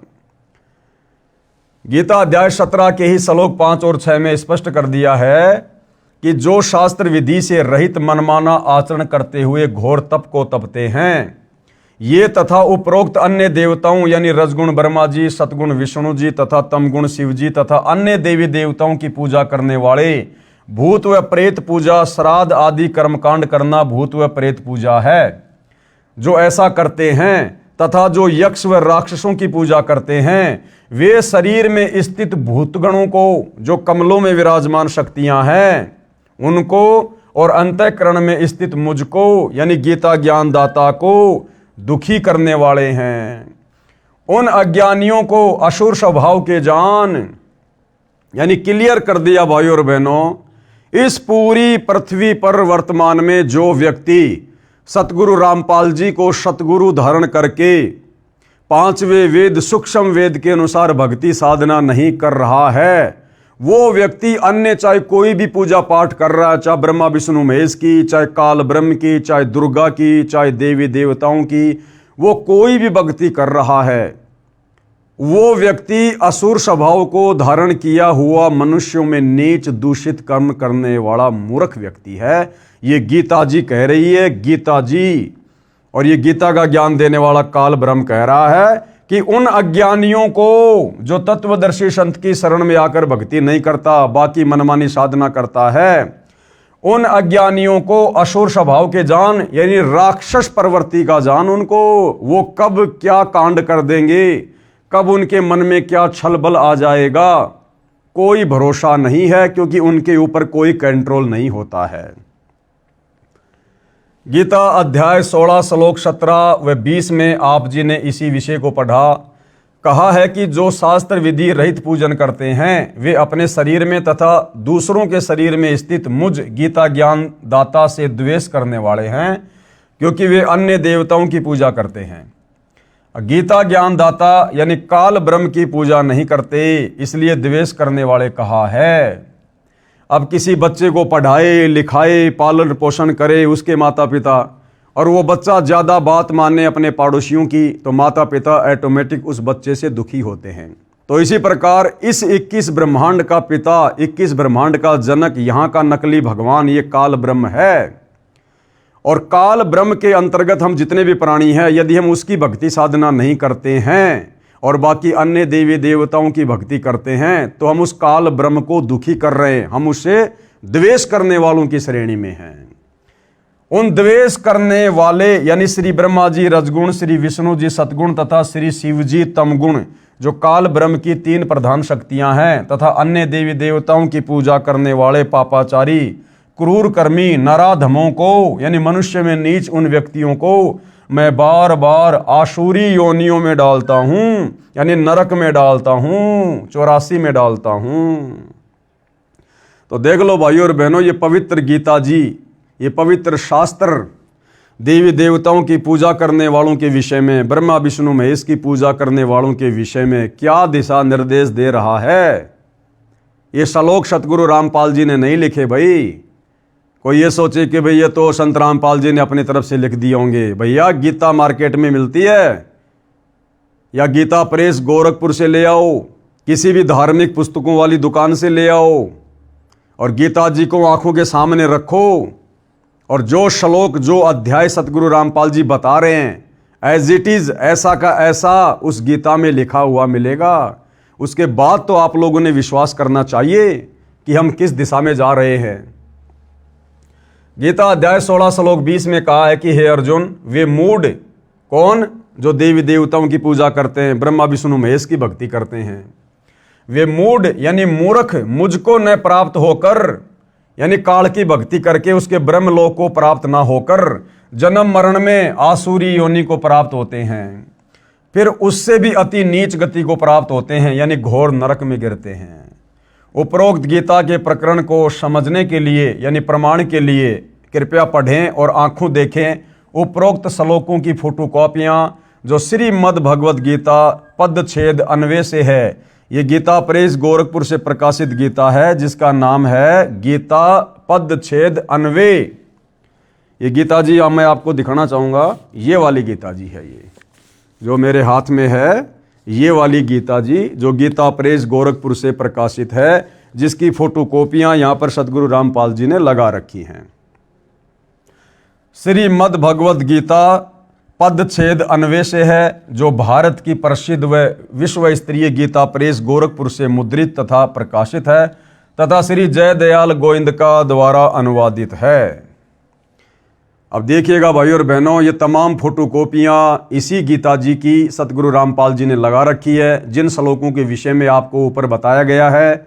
अब आप जब अपनी आंखों से देखेंगे तो आप भाई बहनों को विश्वास होगा कि वास्तव में हमारे धर्म की पवित्र पुस्तकें भक्ति और भगवान के विषय में क्या दिशा निर्देश दे रही हैं, और हमारे जितने भी आचार्य शंकराचार्य धर्मगुरु हैं, इन लोगों ने अपनी अज्ञानता के चलते इन धर्मशास्त्रों को तत्वदर्शी संत के तत्व ज्ञान के अभाव में अच्छे से ना समझकर आम समाज में क्या शास्त्र विरुद्ध घटिया साधना प्रचलित करवा दी है।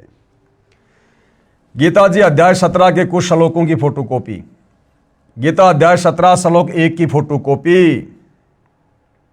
आपकी आंखों के सामने है। हे कृष्ण, यानी अर्जुन सवाल कर रहा है, हे कृष्ण, जो मनुष्य शास्त्र विधि को त्याग कर, यानी गीता और वेदों में लिखी हुई भक्ति साधना को त्याग कर और श्रद्धा से युक्त हुए देवता आदि का पूजन करते हैं, देवादि का यानी देवता आदि का पूजन करते हैं, उनकी स्थिति फिर कौन सी है, सात्विक है अथवा राजसी है अथवा तामसी है। तो इसका जवाब गीता अध्याय 17 श्लोक 2 की फोटोकॉपी में है। मनुष्यों की वह शास्त्रीय संस्कारों से रहित केवल स्वभाव से उत्पन्न श्रद्धा सात्विक की और राजसी तथा तामसी ऐसे तीनों प्रकार की ही होती है। उसको तू मुझसे सुन कि ध्यान दे, अब मैं तुझे बताता हूं। तो गीता अध्याय 17 श्लोक 3 में बता रहा है, ये संस्कृत आप जी की आंखों के सामने है, हे भारत यानी हे अर्जुन, सभी मनुष्यों की श्रद्धा उनके अंतःकरण के अनुरूप होती है। यानी जिसको जैसा ज्ञान होता है अध्यात्म के विषय में, उसकी श्रद्धा उस इष्ट के प्रति वैसी ही होती है। यह पुरुष श्रद्धामय है, इसलिए जो पुरुष जैसी श्रद्धा वाला है वह स्वयं भी वही है। गीता अध्याय 17 श्लोक 4 की फोटोकॉपी संस्कृत में श्लोक आप जियों के सामने है। यानी सात्विक पुरुष, यानी सात्विक जो भगत होते हैं वो देवों को पूजते हैं। जो सात्विक प्रवृत्ति के जो व्यक्ति होते हैं वो देवी देवताओं की पूजा करते हैं। और देवी देवताओं की पूजा करने के लिए यही गीता अध्याय 17 श्लोक 20 और 23 में मना कर रही है कि देवी देवताओं की पूजा करने वाले मंद बुद्धि हैं, अल्प बुद्धि हैं, उनको पता ही नहीं है कि इस साधना से तुम्हारी कैसी दुर्गति होगी। तो जो सात्विक लोग होते हैं वो देवी देवताओं की पूजा करते हैं। और जो राजसी पुरुष होते हैं यक्ष और राक्षसों को, तथा अन्य जो तामस होते हैं, जो तामसी प्रवृत्ति के होते हैं, वे प्रेत और भूत गणों को पूजते हैं। विशेषकर शंकर जी को पूजने वाले तामसी प्रवृत्ति के लोग होते हैं। तो इन सब की अंत में दुर्गति होती है, इनका मोक्ष नहीं होता है, क्योंकि ये सारी की सारी साधना वेदों के विरुद्ध है, गीता के विरुद्ध है। अब गीता अध्याय 17 श्लोक 5 की फोटोकॉपी। अब ये काल ब्रह्म क्या कह रहा है कि इस प्रकार की आधी अधूरी ओछी साधना करने के चलते फिर अंत में उनके साथ में क्या बनती है, मैं उनको किन किन योनियों में डालता हूं। संस्कृत में श्लोक आप जी के सामने है। जो मनुष्य शास्त्र विधि से रहित केवल मन कल्पित घोर तप को तपते हैं, यानी गीता और वेदों के विरुद्ध मनमानी भक्ति साधना करते हैं। जैसे हमारे वर्तमान के धर्मगुरु अपने भक्तों को सलाह देते हैं, भैया बाबा श्याम जी की पैदल यात्रा में जाना चाहिए, बाबा रामदेव की पैदल यात्रा करनी चाहिए। तो ये पैदल यात्रा करना घोर तप करना, अपने शरीर में विराजमान देवी देवताओं को, इस काल ब्रह्म को दुखी करना। इसके अलावा मनमाना आचरण, मनमाने नामों का जाप करवाते हैं। राधे राधे श्याम मिला दे, हरे रामा हरे कृष्णा राम राम सीताराम जय जय राम, ओम नमो वासुदेव, ओम नमो भागवते वासुदेव, जय गणेश देवा। यानी ये दुनिया भर के जो नाम मंत्र हैं इन्होंने बना रखे हैं, ये मन कल्पित मनमाना आचरण है। गीता और चारों वेदों में कहीं भी राधे राधे श्याम मिला दे, राम राम जय जय राम, श्री राम की पूजा, श्री कृष्ण की पूजा, बुद्ध की पूजा, अन्य अवतारों की पूजा, ब्रह्मा विष्णु महेश की पूजा, देवी देवताओं की पूजा बिल्कुल मना है। अरे विचार करने की बात है, लंका के राजा रावण ने अपनी सिद्धि शक्ति से अपनी सेना को आकाश में उड़ाकर देवलोक पर स्वर्ग में धावा बोल दिया, आक्रमण कर दिया और देवताओं के राजा इंद्र को हरा दिया। इंद्र अपनी गद्दी छोड़कर, इंद्रासन छोड़कर जंगलों में भाग गया और रावण ने 33 करोड़ देवी देवताओं को बंदी बनाकर अपनी कैद में डाल रखा था। जिन देवी देवताओं की हमारे से हमारे धर्मगुरु पूजा करवाते हैं, जब वो देवी देवता बेचारे खुद ही लाचार और बेबस पड़े हुए थे रावण की जेल में, उनकी भक्ति साधना करने से हमें भला कैसे मुक्ति मिलेगी। इसलिए ये पवित्र ग्रंथ गीता जी अध्याय 17 श्लोक 20 और 23 में, अध्याय 7 श्लोक 12 से 15 में ब्रह्मा विष्णु महेश और अन्य तमाम देवी देवताओं की भक्ति साधना करने के लिए मना करता है। जो मनुष्य शास्त्र विधि से रहित केवल मन कल्पित घोर तप को तपते हैं, दंभ और अहंकार से युक्त एवं कामना, आसक्त और बल के अभिमान से भी युक्त हैं, यानी हर प्रकार से उनमें मान बढ़ाई, राग द्वेष ईर्ष्या अहंकार समाया हुआ होता है। गीता अध्याय 17 श्लोक 6 की फोटोकॉपी। शरीर रूप से स्थित भूत समुदाय को, शरीर रूप से स्थित भूत समुदाय यानी हमारे शरीर में जो कमल चक्कर बने हुए हैं उनमें जिन जिन उन प्रधान देवी देवताओं का वास है, जैसे स्वाद कमल में ब्रह्मा और सावित्री जी का वास है, मूल कमल में गणेश जी का वास है, नाभि कमल में श्री विष्णु और लक्ष्मी जी का वास है, कंठ कमल में दुर्गा देवी का वास है, हृदय कमल में शंकर और पार्वती का वास है। तो यहाँ गीता ज्ञान देने वाला ये भगवान क्या कह रहा है कि ये जो देवी देवताओं की पूजा करते हैं, ब्रह्मा विष्णु महेश की पूजा करते हैं, मन कल्पित मनमाना आचरण करते हैं, घोर ये तप करते हैं, पाखंड पूजा करते हैं, तो गीता ज्ञान देने वाला कह रहा है कि भैया ऐसे भगत, ऐसे श्रद्धालु इस शरीर में विराजमान भूत गणों को, भूत यानी भूत वैसे भगवानों को भी कहा जाता है, तो ये जितने भी जो प्रधान देवी देवता हमारे शरीर में बने इन कमल चक्रों में बैठे हैं, तो गीता ज्ञानदाता कह रहा कि उनको भी दुखी करते हैं। शरीर रूप में स्थित भूत समुदायों को और अंतःकरण में स्थित मुझ परमात्मा को भी कृश करने वाले हैं, अर्थात दुखी करने वाले हैं। उन अज्ञानियों को तू आसुर स्वभाव वाले जान, यानी उन अज्ञानियों को, उन मंद बुद्धियों को जो ये पाखंड पूजा करते हैं, गीता वेदों की विपरीत पूजा करते हैं, मन माने मंत्रों का जाप करते हैं, घोर तप करते हैं, कहते हैं तू उनको आसुर यानी राक्षस स्वभाव के जान। राक्षस स्वभाव के अध्याय 16 के कुछ श्लोकों की फोटोकॉपी, गीता अध्याय 16 श्लोक 17 की फोटोकॉपी। यहां पर संस्कृत में श्लोक लिखा हुआ है, यहां इसका अनुवाद है।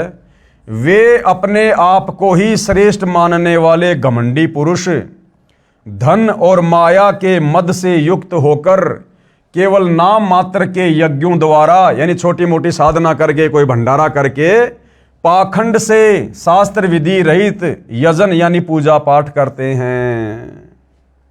यानी आज पूरा का पूरा हिंदू समाज इसी पाखंड पूजा पर आधारित है। गीता अध्याय 16 श्लोक 18 की फोटोकॉपी संस्कृत में श्लोक आप जियों के सामने है। अहंकार, बल, घमंड, कामना और क्रोध आदि के प्रायण यानी वशीभूत होकर और दूसरों की निंदा करने वाले पुरुष यानी वो भगत अपने और दूसरों के शरीर में स्थित मुझ अंतर्यामी से द्वेष करने वाले हैं। ये काल कह रहा है कि इन देवी देवताओं की पूजा करने वाले पाखंड, अहंकार और घमंड से युक्त ये क्या करते हैं, ये मुझसे द्वेष करने वाले हैं, यानी ये मेरी भक्ति भी नहीं करते, ओम नाम की भक्ति भी नहीं करते और ही पाखंड पूजाओं में, घटिया साधनाओं में लगे रहते हैं। गीता जी अध्याय 16 श्लोक 19 की फोटोकॉपी संस्कृत में श्लोक आप जियों के सामने है। अब ये काल ब्रह्म गीता का ज्ञान देने वाला भगवान क्या कह रहा है ऐसे भक्तों के विषय में, ऐसे साधकों के विषय में जो मनमानी भक्ति करते हैं, घोर तप को तपते हैं, देवी देवताओं की पूजा करते हैं, ब्रह्मा विष्णु महेश की पूजा करते हैं, तीर्थों पर जाते हैं, धामों पर जाते हैं, पैदल यात्रा करते हैं, मंदिर मस्जिद चर्च गुरुद्वारों में जाते हैं। उनके विषय में क्या कहा जा रहा है कि उन द्वेष करने वाले पापाचारी, यानी वो हर प्रकार का पाप भी करते हैं, मुर्गी मार के वो खा जाएं, किसी भी प्रकार का मांस मटन वो खा लेते हैं, शराब वो पी लेते हैं, बीड़ी, सिगरेट, गुटखा, जर्दा, तमाकू, हुक्का, हर प्रकार का नशा वो करते हैं, इसलिए उनको पापाचारी भी कहा है। उन द्वेष करने वाले पापाचारी और क्रूर कर्मी यानी घोर से घोर निंदनीय कर्म करने वाले नराधमों को, नराधमों यानी मनुष्यों में नीच व्यक्तियों को मैं कौन, ये गीता का ज्ञान देने वाला भगवान संसार में बार बार आसुरी योनियों में ही डालता हूं, भूत प्रेत की योनियों में डालता हूं, भूत प्रेत की योनियों में। गीता अध्याय 16 श्लोक 20 की फोटोकॉपी। फिर आगे क्या कह रहा है ये गीता का ज्ञान देने वाला काल ब्रह्म अर्जुन से। हे अर्जुन, वे मूढ़ मुझको न प्राप्त होकर, यानी नीचे देवी देवताओं की पूजा करने वाले, पाखंड पूजा करने वाले, मंदिर मस्जिद चर्च गुरुद्वारों की पूजा करने वाले, हे अर्जुन वे मूढ़ यानी मूर्ख मुझको न प्राप्त होकर ही जन्म जन्म में आसुरी योनियों को प्राप्त होते हैं, भूत प्रेत और पितर बनकर कष्ट भोगते हैं, उससे भी अति नीच गति को प्राप्त होते हैं, अर्थात घोर नरक में पड़ते हैं। देख लो भाइयों और बहनों, जो साधना हमारे पूर्वज सदियों से करते आ रहे थे तत्व ज्ञान के अभाव में, जो साधना कर करके हमारे बड़े बड़े धर्मगुरु ऋषि मुनि अपना शरीर छोड़ने के बाद दुर्गति को प्राप्त हुए, तो विचार करो भाइयों और बहनों, इस पवित्र ग्रंथ गीता जी के अनुसार यदि हम शास्त्र विधि को त्याग के मनमाना आचरण करेंगे, देखा देखी दंत कथा वाली लोक वेद वाली भक्ति करेंगे, आंख बंद करके भक्ति करेंगे, तत्वदर्शी संत की सुसंगति में आकर उनसे उपदेश लेकर भक्ति नहीं करेंगे, तो आप और हमारे साथ भी फिर अंत समय में यही बनेगी। हमें भी आसुरी योनियों में जाना पड़ेगा, भूत प्रेत बनना पड़ेगा और फिर नरक भी भोगना पड़ेगा। अब गीता अध्याय 16 श्लोक 23 क्या कह रहा है कि ये जो तमाम प्रकार की पूजा पाठ जो लोग कर रहे हैं, जिनका शास्त्रों में कहीं कोई उल्लेख नहीं है, जो शास्त्र विधि रहित भक्ति साधना है, कहते हैं ये तो मनमाना आचरण है, मनमाना आचरण। और गीता अध्याय 16 श्लोक 23 में गीता का ज्ञान देने वाला ये भगवान काल ब्रह्म क्या कह रहा है? जो पुरुष शास्त्र विधि को त्याग कर अपनी इच्छा से मनमाना आचरण करता है, वह नए सिद्धि को प्राप्त होता है। यानी उस भक्ति से उसको कोई सिद्धि नहीं होगी, कोई लाभ नहीं होगा, कोई कार्य सिद्ध नहीं होगा, न उसकी कोई परम गति होगी और ना उसको किसी प्रकार का सुख मिलेगा, क्योंकि उसका जन्म मरण का रोग समाप्त नहीं होगा। और जन्म मरण समाप्त नहीं हुआ तो बार बार जन्म लेगा, कभी पशु का, कभी पक्षी का, कभी मनुष्य का, कभी नरक में जाएगा। तो वो कभी भी सुखी नहीं हो सकता जो जन्म और मरण में है। आगे गीता अध्याय 16 श्लोक 24 में क्या कहा जा रहा है कि भैया फिर इसका क्या उपाय है, फिर भक्ति साधना कैसे करें, किस चीज को आधार माने कि क्या भक्ति सही है, क्या भक्ति गलत है। इससे तेरे लिए इस कर्तव्य और अकर्तव्य की व्यवस्था में, यानी कौन सी भक्ति करनी चाहिए, कौन सी भक्ति नहीं करनी चाहिए, अर्जुन इस व्यवस्था में तेरे लिए शास्त्र ही प्रमाण है। और हिंदू धर्म के मुख्य शास्त्र हैं चारों वेद और गीता। और जो व्यक्ति गीता और चारों वेदों के अनुसार बताई साधना नहीं करता है, वो मनमाना आचरण कर रहा है। ऐसा जानकर तू शास्त्र विधि से नियत कर्म करने योग्य है, अर्थात तेरे को शास्त्र विधि अनुसार ही भक्ति साधना करनी चाहिए। मनमाना आचरण करके दुर्गति को प्राप्त नहीं होना चाहिए। गीता जी अध्याय 7 श्लोक 12 की फोटोकॉपी संस्कृत में श्लोक आप जियों के सामने है। और भी जो सत्व गुण से उत्पन्न होने वाले भाव हैं और जो रजोगुण से उत्पन्न होने वाले भाव हैं, उनको तू मुझसे ही होने वाला जान। अब ध्यान से पढ़ना भाई और बहनों। अब ये गीता का ज्ञान देने वाला भगवान काल ब्रह्म अर्जुन से क्या कह रहा है? और भी जो सत्व गुण से उत्पन्न होने वाले भाव हैं, सतोगुण प्रधान देवता कौन है? श्री विष्णु जी। और रजोगुण प्रधान देवता श्री ब्रह्मा जी और तमोगुण प्रधान देवता श्री शंकर जी। ये काल कह रहा है कि इन तीनों देवताओं से उत्पन्न होने वाले जो भी भाव हैं, उनका मुख्य कारण मैं ही हूं। यानी तीनों देवता मेरे अंडर में हैं, ये मेरे बेटे हैं। और इनकी भक्ति से जो थोड़ा बहुत लाभ तुम्हें प्राप्त होता है थोड़े समय के लिए, उसका मूल कारण मैं ही हूं। यानी मेरी साधना करके, तप करके, ओम नाम का जाप करके ये तीनों देवता थोड़ी बहुत शक्ति मेरे से ही प्राप्त करते हैं। इसलिए इन तीनों देवताओं की और अन्य देवी देवताओं की भक्ति करने वाला कभी भी परम सुख और परम शांति को प्राप्त नहीं हो सकता। यानी मूल कारण 21 ब्रह्मांड में, ये 21 ब्रह्मांड का नकली भगवान, गीता का ज्ञान देने वाला भगवान, ये काल ब्रह्म है। बाकी सब इसके नीचे हैं, सब इसके कंट्रोल में हैं, सब इसके अंडर में हैं। इसलिए ये कह रहा कि और भी जो सत्वगुण से, रजोगुण से, तमोगुण से उत्पन्न होने वाले भाव हैं, उन सबको तू मुझसे ही होने वाला जान। यानी ब्रह्मा जी को रजोगुण किसने बनाया? इस काल ब्रह्म ने। विष्णु जी को सतोगुण प्रधान देवता किसने बनाया? इस काल ब्रह्म ने। और शंकर जी को तमोगुण प्रधान देवता किसने बनाया? इस काल ब्रह्म ने। क्यों बनाया? अपने स्वार्थ के लिए बनाया, अपने भोजन के जुगाड़ के लिए बनाया। क्योंकि इसको प्रतिदिन 1 लाख मनुष्य शरीरधारी स्त्री या पुरुषों के सूक्ष्म शरीर से निकली गंध, वासना, वो मैल खाने का श्राप लगा हुआ है। ये स्वयं किसी के सामने प्रकट नहीं होता है, इसका अटल नियम है, विधान है। ये अपने ओरिजिनल रूप में किसी के सामने प्रकट नहीं होता। और अपने भोजन की व्यवस्था इसने अपने तीनों पुत्रों ब्रह्मा विष्णु महेश के माध्यम से करवा रखी है। रजोगुण के प्रभाव से ब्रह्मा जी आप और हमें संतान उत्पन्न करने के लिए विवश करता है।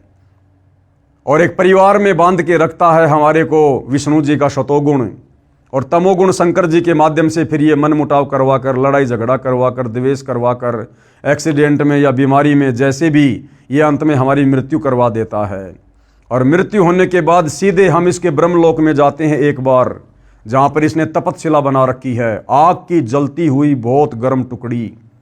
वहाँ पर हमारे को ये सूक्ष्म शरीर में भूनता है। सूक्ष्म शरीर में जीव मरता नहीं है, लेकिन पीड़ा वर्तमान शरीर से भी कई गुना ज़्यादा होती है।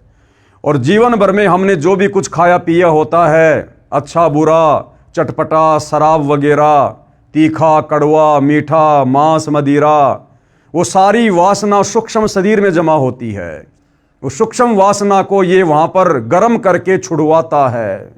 जैसे किसी बर्तन के ऊपर मैल जमा हो जाता है, तो बर्तन का मैल साफ करने वाला उसे बहुत तेज आग में रख कर उसको तपाता है, उसके बाद वो मैल छूटता है। तो वहाँ पर ये सूक्ष्म शरीर में आत्मा बड़ी दुखी होती है, बड़ी पीड़ा होती है इसको। इस प्रकार से वो इसका भोजन है। इसलिए भाइयों और बहनों, इसने अपने तीनों पुत्रों ब्रह्मा विष्णु महेश के माध्यम से हमारे को कर्म बंधनों में बांध रखा है, तीनों गुणों में हमारे को जकड़ रखा है।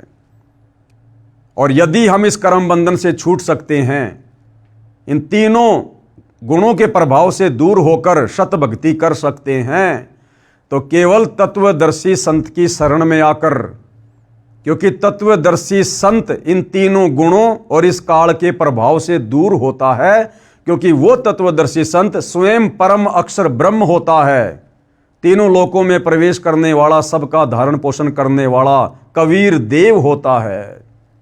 इसलिए भाइयों और बहनों, मुक्ति का दूसरा रास्ता पृथ्वी पर कहीं और नहीं है। तो क्या कह रहा है ये काल ब्रह्म? और भी जो सत्व गुण से उत्पन्न होने वाले भाव हैं और जो रजोगुण से, उन सबको तू मुझसे ही होने वाला जान कि इन तीनों देवता ब्रह्मा विष्णु महेश का आदि कारण मैं ही हूं, ऐसा जान।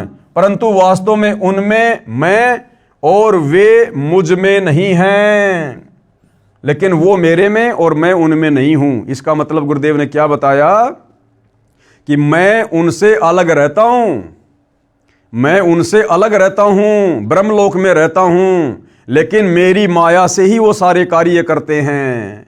जगत को करते हुए दिखाई देते हैं ये तीनों देवता, परंतु उसका आदि कारण, मूल कारण मैं ब्रह्म हूं। मेरी शक्ति से, मेरे प्रभाव से ये तीनों देवता कार्य कर रहे हैं। ये है भाइयों और बहनों इसका अर्थ। विशेष अब पूज्य गुरुदेव भगवान क्या समझाना चाहते हैं? विशेष गीता ज्ञान दाता ने कहा है, किसने? काल ब्रह्म ने, कि रजगुण ब्रह्मा जी से उत्पत्ति, सतगुण विष्णु जी से स्थिति तथा तमगुण शिव जी से संहार होता है। ये सब मेरे लिए है, क्योंकि इसको भोजन चाहिए, मेरा आहार बनता रहे। गीता ज्ञान दाता काल है, जो स्वयं गीता अध्याय 11 श्लोक 32 में अपने को काल कहता है। यह श्रापवश 1 लाख मानव को प्रतिदिन खाता है। इसलिए कहा है कि जो रजगुण ब्रह्मा जी, सतगुण विष्णु जी तथा तमगुण शिव जी से हो रहा है, उसका निमित्त मैं हूं, परंतु मैं इनसे यानी ब्रह्मा विष्णु महेश से भिन्न हूं। यानी इस काल के रिमोट से ये ब्रह्मा विष्णु महेश तीनों देवता काम करते हैं। तो भाइयों बहनों, रिमोट चलाने वाला अलग होता है और टीवी अलग होता है, लेकिन वो रिमोट से टीवी चलता है। तो ये जो काल ब्रह्म है, ये अपने ब्रह्म लोक में रहता है और यहाँ अपने रिमोट से ब्रह्मा विष्णु महेश के माध्यम से पूरी सृष्टि के जीवों को कर्म बंधनों में, तीनों गुणों में, रजगुण, सतगुण और तमगुण में बांध के रखता है। उसके बाद गीता अध्याय 7 श्लोक नंबर 13 की फोटोकॉपी, ये संस्कृत में श्लोक आप जियों के सामने है। गुणों के कार्य रूप यानी रजगुण ब्रह्मा, सतगुण विष्णु, तमगुण शिव जी के कार्य रूप सात्विक, राजस और तामस, इन तीनों प्रकार के भावों से यह सारा संसार प्राणी समुदाय मोहित हो रहा है। ये काल कह रहा है कि तीनों गुणों ब्रह्मा विष्णु महेश और उनसे निकलने वाले गुण, रजगुण, सतगुण, तमगुण, इन तीनों गुणों के प्रभाव से ये पूरा मानव समुदाय ये प्रभावित रहता है। यानी तीनों गुणों से ही ये प्राणी चलते हैं। इन तीनों गुणों से परे मुझ अविनाशी को नहीं जानता। इन तीनों गुणों से परे, ये गीता का ज्ञान देने वाला काल भगवान कह रहा है कि मुझ अविनाशी को नहीं जानते, यानी मुझ ब्रह्म के बारे में कि मैं ब्रह्मलोक में रहता हूं, मेरा ओम नाम का जाप है, मेरी साधना करने वाला ब्रह्मलोक में चला जाता है। कह रहा है कि इन तीनों के माया से प्रभावित होकर, श्री ब्रह्मा जी के रजोगुण से प्रभावित होकर, श्री विष्णु जी के सतोगुण से प्रभावित होकर और शंकर जी के तमोगुण से प्रभावित होकर ये जन समुदाय यानी एक ब्रह्मांड के सारे प्राणी ये इतने प्रभावित हैं कि ये मुझ काल ब्रह्म को भी नहीं जानते। और यहां इसने जो अपने आप को अविनाशी कहा है, अविनाशी यानी जिसका कभी विनाश नहीं होता, इसने अविनाशी अपने को सिर्फ इसलिए कहा है क्योंकि इसकी मृत्यु बहुत लंबे समय बाद होती है। ब्रह्मा विष्णु महेश तो करोड़ों अरबों बार खत्म हो जाते हैं, तब कहीं जाकर ये काल मरता है, एक बार इसका शरीर छूटता है, जैसा कि परमात्मा जी ने विधान बना रखा है। तो ये इन तीनों से उत्तम है, इसलिए अपने आप को अविनाशी कह रहा है। आगे चलिए भाइयों और बहनों, गीता अध्याय 7 श्लोक नंबर 14 की फोटोकॉपी श्लोक आप जियों के सामने है। और क्या कहा जा रहा है? क्योंकि यह अलौकिक अर्थात अति अद्भुत त्रिगुणमयी मेरी माया बड़ी दस्तूर है।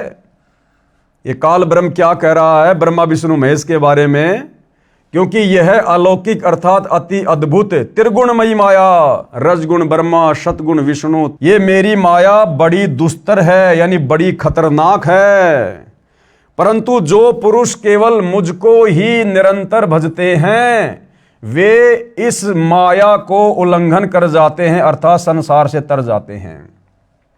अब ये काल ब्रह्म क्या कह रहा है कि वैसे तो ये ब्रह्मा विष्णु महेश से निकल रही माया, रजगुण सतगुण तमगुण, ये बड़ी दस्तूर है, बड़ी खतरनाक है, जिसने एक ब्रह्मांड के सारे प्राणियों को मोहित कर रखा है। फिर ये काल क्या कहता है? परंतु जो व्यक्ति इस त्रिगुणमयी माया से ऊपर उठकर, यानी ब्रह्मा विष्णु महेश की रजगुण सतगुण और तमगुण इस माया से, जिस माया ने एक ब्रह्मांड के सभी प्राणियों को जकड़ रखा है, मोहित कर रखा है, कहते हैं जो इस त्रिगुणमयी माया से ऊपर उठकर और मुझ काल ब्रह्म की भक्ति करते हैं, मेरे ओम नाम का जाप करते हैं, वे इस माया को उल्लंघन कर जाते हैं, अर्थात संसार से तर जाते हैं। संसार से तरने का मतलब ब्रह्मा विष्णु महेश की भक्ति ना करके और जो मुझ काल ब्रह्म की भक्ति करते हैं वो लंबे समय तक मेरे ब्रह्म लोक में आनंद से रहेंगे। लेकिन भाई ब्रह्म लोक में गया हुआ साधक भी पुनरावृत्ति में है। कहने का मतलब है कि ब्रह्मा विष्णु महेश की भक्ति से तो मुझ काल ब्रह्म की भक्ति कर लो, वो लाख गुना अच्छी है। भले तुम्हारा जन्म मरण समाप्त नहीं होगा, गधे कुत्ते बनना समाप्त नहीं होगा, लेकिन महास्वर्ग में ब्रह्मा विष्णु महेश की तुलना में तुम काफी लंबे समय तक रहोगे। इसके कहने का मतलब यह है कि ब्रह्मा विष्णु महेश की पूजा से तो मुझ काल की पूजा अच्छी है, उत्तम है। फिर गीता अध्याय 7 श्लोक 15, यहां ये काल ब्रह्म गीता का ज्ञान देने वाला, जो ये प्राणी समुदाय केवल ब्रह्मा विष्णु महेश की इन तीनों गुणों की भक्ति पर आधारित है, ये गीता का ज्ञान देने वाला भगवान काल ब्रह्म ऐसे भक्तों को 4 गालियां दे रहा है। 4 गालियां जो केवल ब्रह्मा विष्णु महेश तक की भक्ति पर सीमित हैं, जो इस काल की भक्ति भी नहीं करते। माया के द्वारा जिनका ज्ञान हरा जा चुका है। कौन सी माया के द्वारा? रजगुण ब्रह्मा के द्वारा, सतगुण विष्णु के द्वारा, तमगुण शिव जी के द्वारा। माया के द्वारा जिनका ज्ञान हरा जा चुका है, ऐसे आसुर स्वभाव को धारण किए हुए यानी राक्षस प्रवृत्ति के लोग, मनुष्यों में नीच यानी इंसानों में घटिया कर्म करने वाले, दूषित कर्म करने वाले, मूढ़ लोग यानी मूर्ख लोग, मुझको यानी काल ब्रह्म कह रहा है कि मुझको नहीं भजते, कि तत्व ज्ञान के अभाव में, सत्य ज्ञान के अभाव में ये ब्रह्मा विष्णु महेश तक की पूजा करने वाले मूर्ख लोग, मूढ़ लोग, मनुष्यों में नीच दूषित कर्म करने वाले, राक्षस स्वभाव को धारण किए हुए लोग मुझ काल ब्रह्म की पूजा भी नहीं करते। इसलिए ये यहाँ पर दुखी हो रहा है, परेशान हो रहा है कि ये पूरी की पूरी दुनिया केवल ब्रह्मा विष्णु महेश को ही परमात्मा मान के पूज रही है, जबकि इस दुनिया को ये नहीं पता कि ब्रह्मा विष्णु महेश का रिमोट भी मुझ काल के हाथ में है। ये त्रिगुणमयी माया, रजगुण ब्रह्मा, सतगुण विष्णु, तमगुण शिव जी, ये काल ब्रह्म कह रहा है कि मेरे रिमोट से काम करते हैं और ये दुनिया मुझे नहीं पूजती, केवल इन्हीं की भक्ति तक सीमित है और 84 लाख योनियों में नरक में बार बार चक्कर काटती रहती है। आगे भाइयों और बहनों, विशेष इस गीता अध्याय 7 श्लोक 15 में स्पष्ट किया है कि जिन साधकों की आस्था रजगुण ब्रह्मा जी, सतगुण विष्णु जी तथा तमगुण शिव जी में अति दृढ़ है तथा जिनका ज्ञान लोक वेद दंत कथाओं के आधार से इस त्रिगुणमयी माया के द्वारा हरा जा चुका है, वे इन्हीं तीनों प्रधान देवताओं व अन्य देवताओं की भक्ति पर दृढ़ हैं। इनसे ऊपर मुझे यानी गीता ज्ञानदाता को नहीं भजते, नहीं पूजते। ऐसे व्यक्ति राक्षस स्वभाव को धारण किए हुए मनुष्यों में नीच, नराधमा, दूषित कर्म करने वाले मूर्ख हैं। वे मुझको यानी गीता ज्ञान देने वाले काल ब्रह्म को भी नहीं पूजते, नहीं भजते। स्पष्ट कर दिया भाइयों और बहनों इस पवित्र ग्रंथ ने। फिर गीता अध्याय 7 श्लोक 20 की फोटोकॉपी संस्कृत में श्लोक आप जियों के सामने है। और हे अर्जुन, ये काल ब्रह्म कह रहा है कि हे अर्जुन, उन भोगों की कामना द्वारा जिनका ज्ञान हरा जा चुका है, वे लोग अपने स्वभाव से प्रेरित होकर उस नियमों को धारण करके अन्य देवताओं को भजते हैं अर्थात पूजते हैं। गीता अध्याय 7 श्लोक 21 की फोटोकॉपी संस्कृत में श्लोक आप जियों के सामने है। जो सकाम भगत जिस देवता के स्वरूप को श्रद्धा से पूजता है, चाहता है, उस भगत की श्रद्धा को मैं उसी देवता के प्रति स्थिर करता हूं।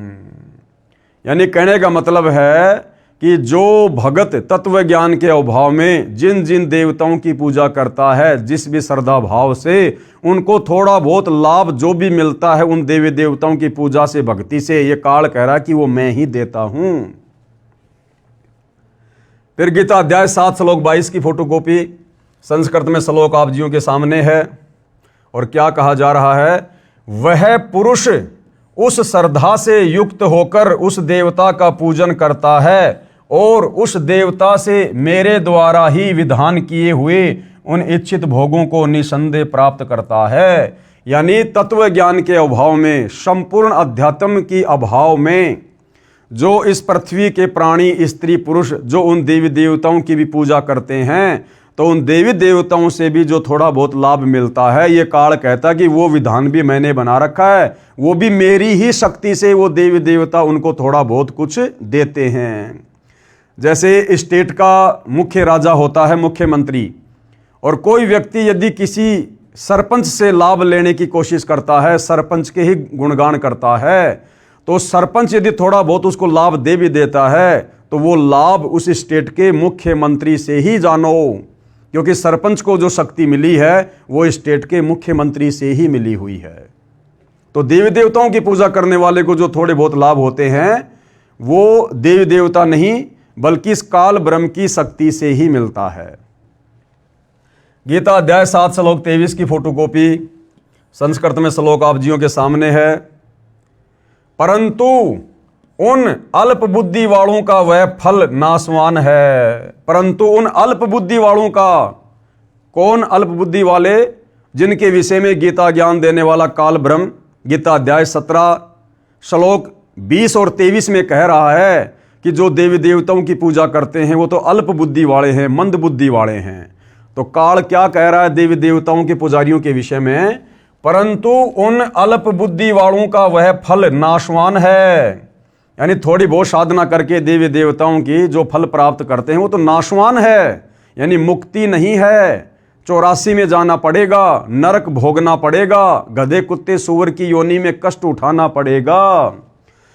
तथा वे देवताओं को पूजने वाले देवताओं को प्राप्त होते हैं, यानी देवताओं के लोक में चले जाएंगे। जो देवताओं की पूजा करते हैं वहां उनके नौकर लगेंगे और मेरे भगत चाहे जैसे भी भजें अंत में मुझको ही प्राप्त होते हैं। और ओम नाम की साधना करने वाले, ये काल ब्रह्म कह रहा है कि वो मेरे ब्रह्म लोक में आ जाएंगे।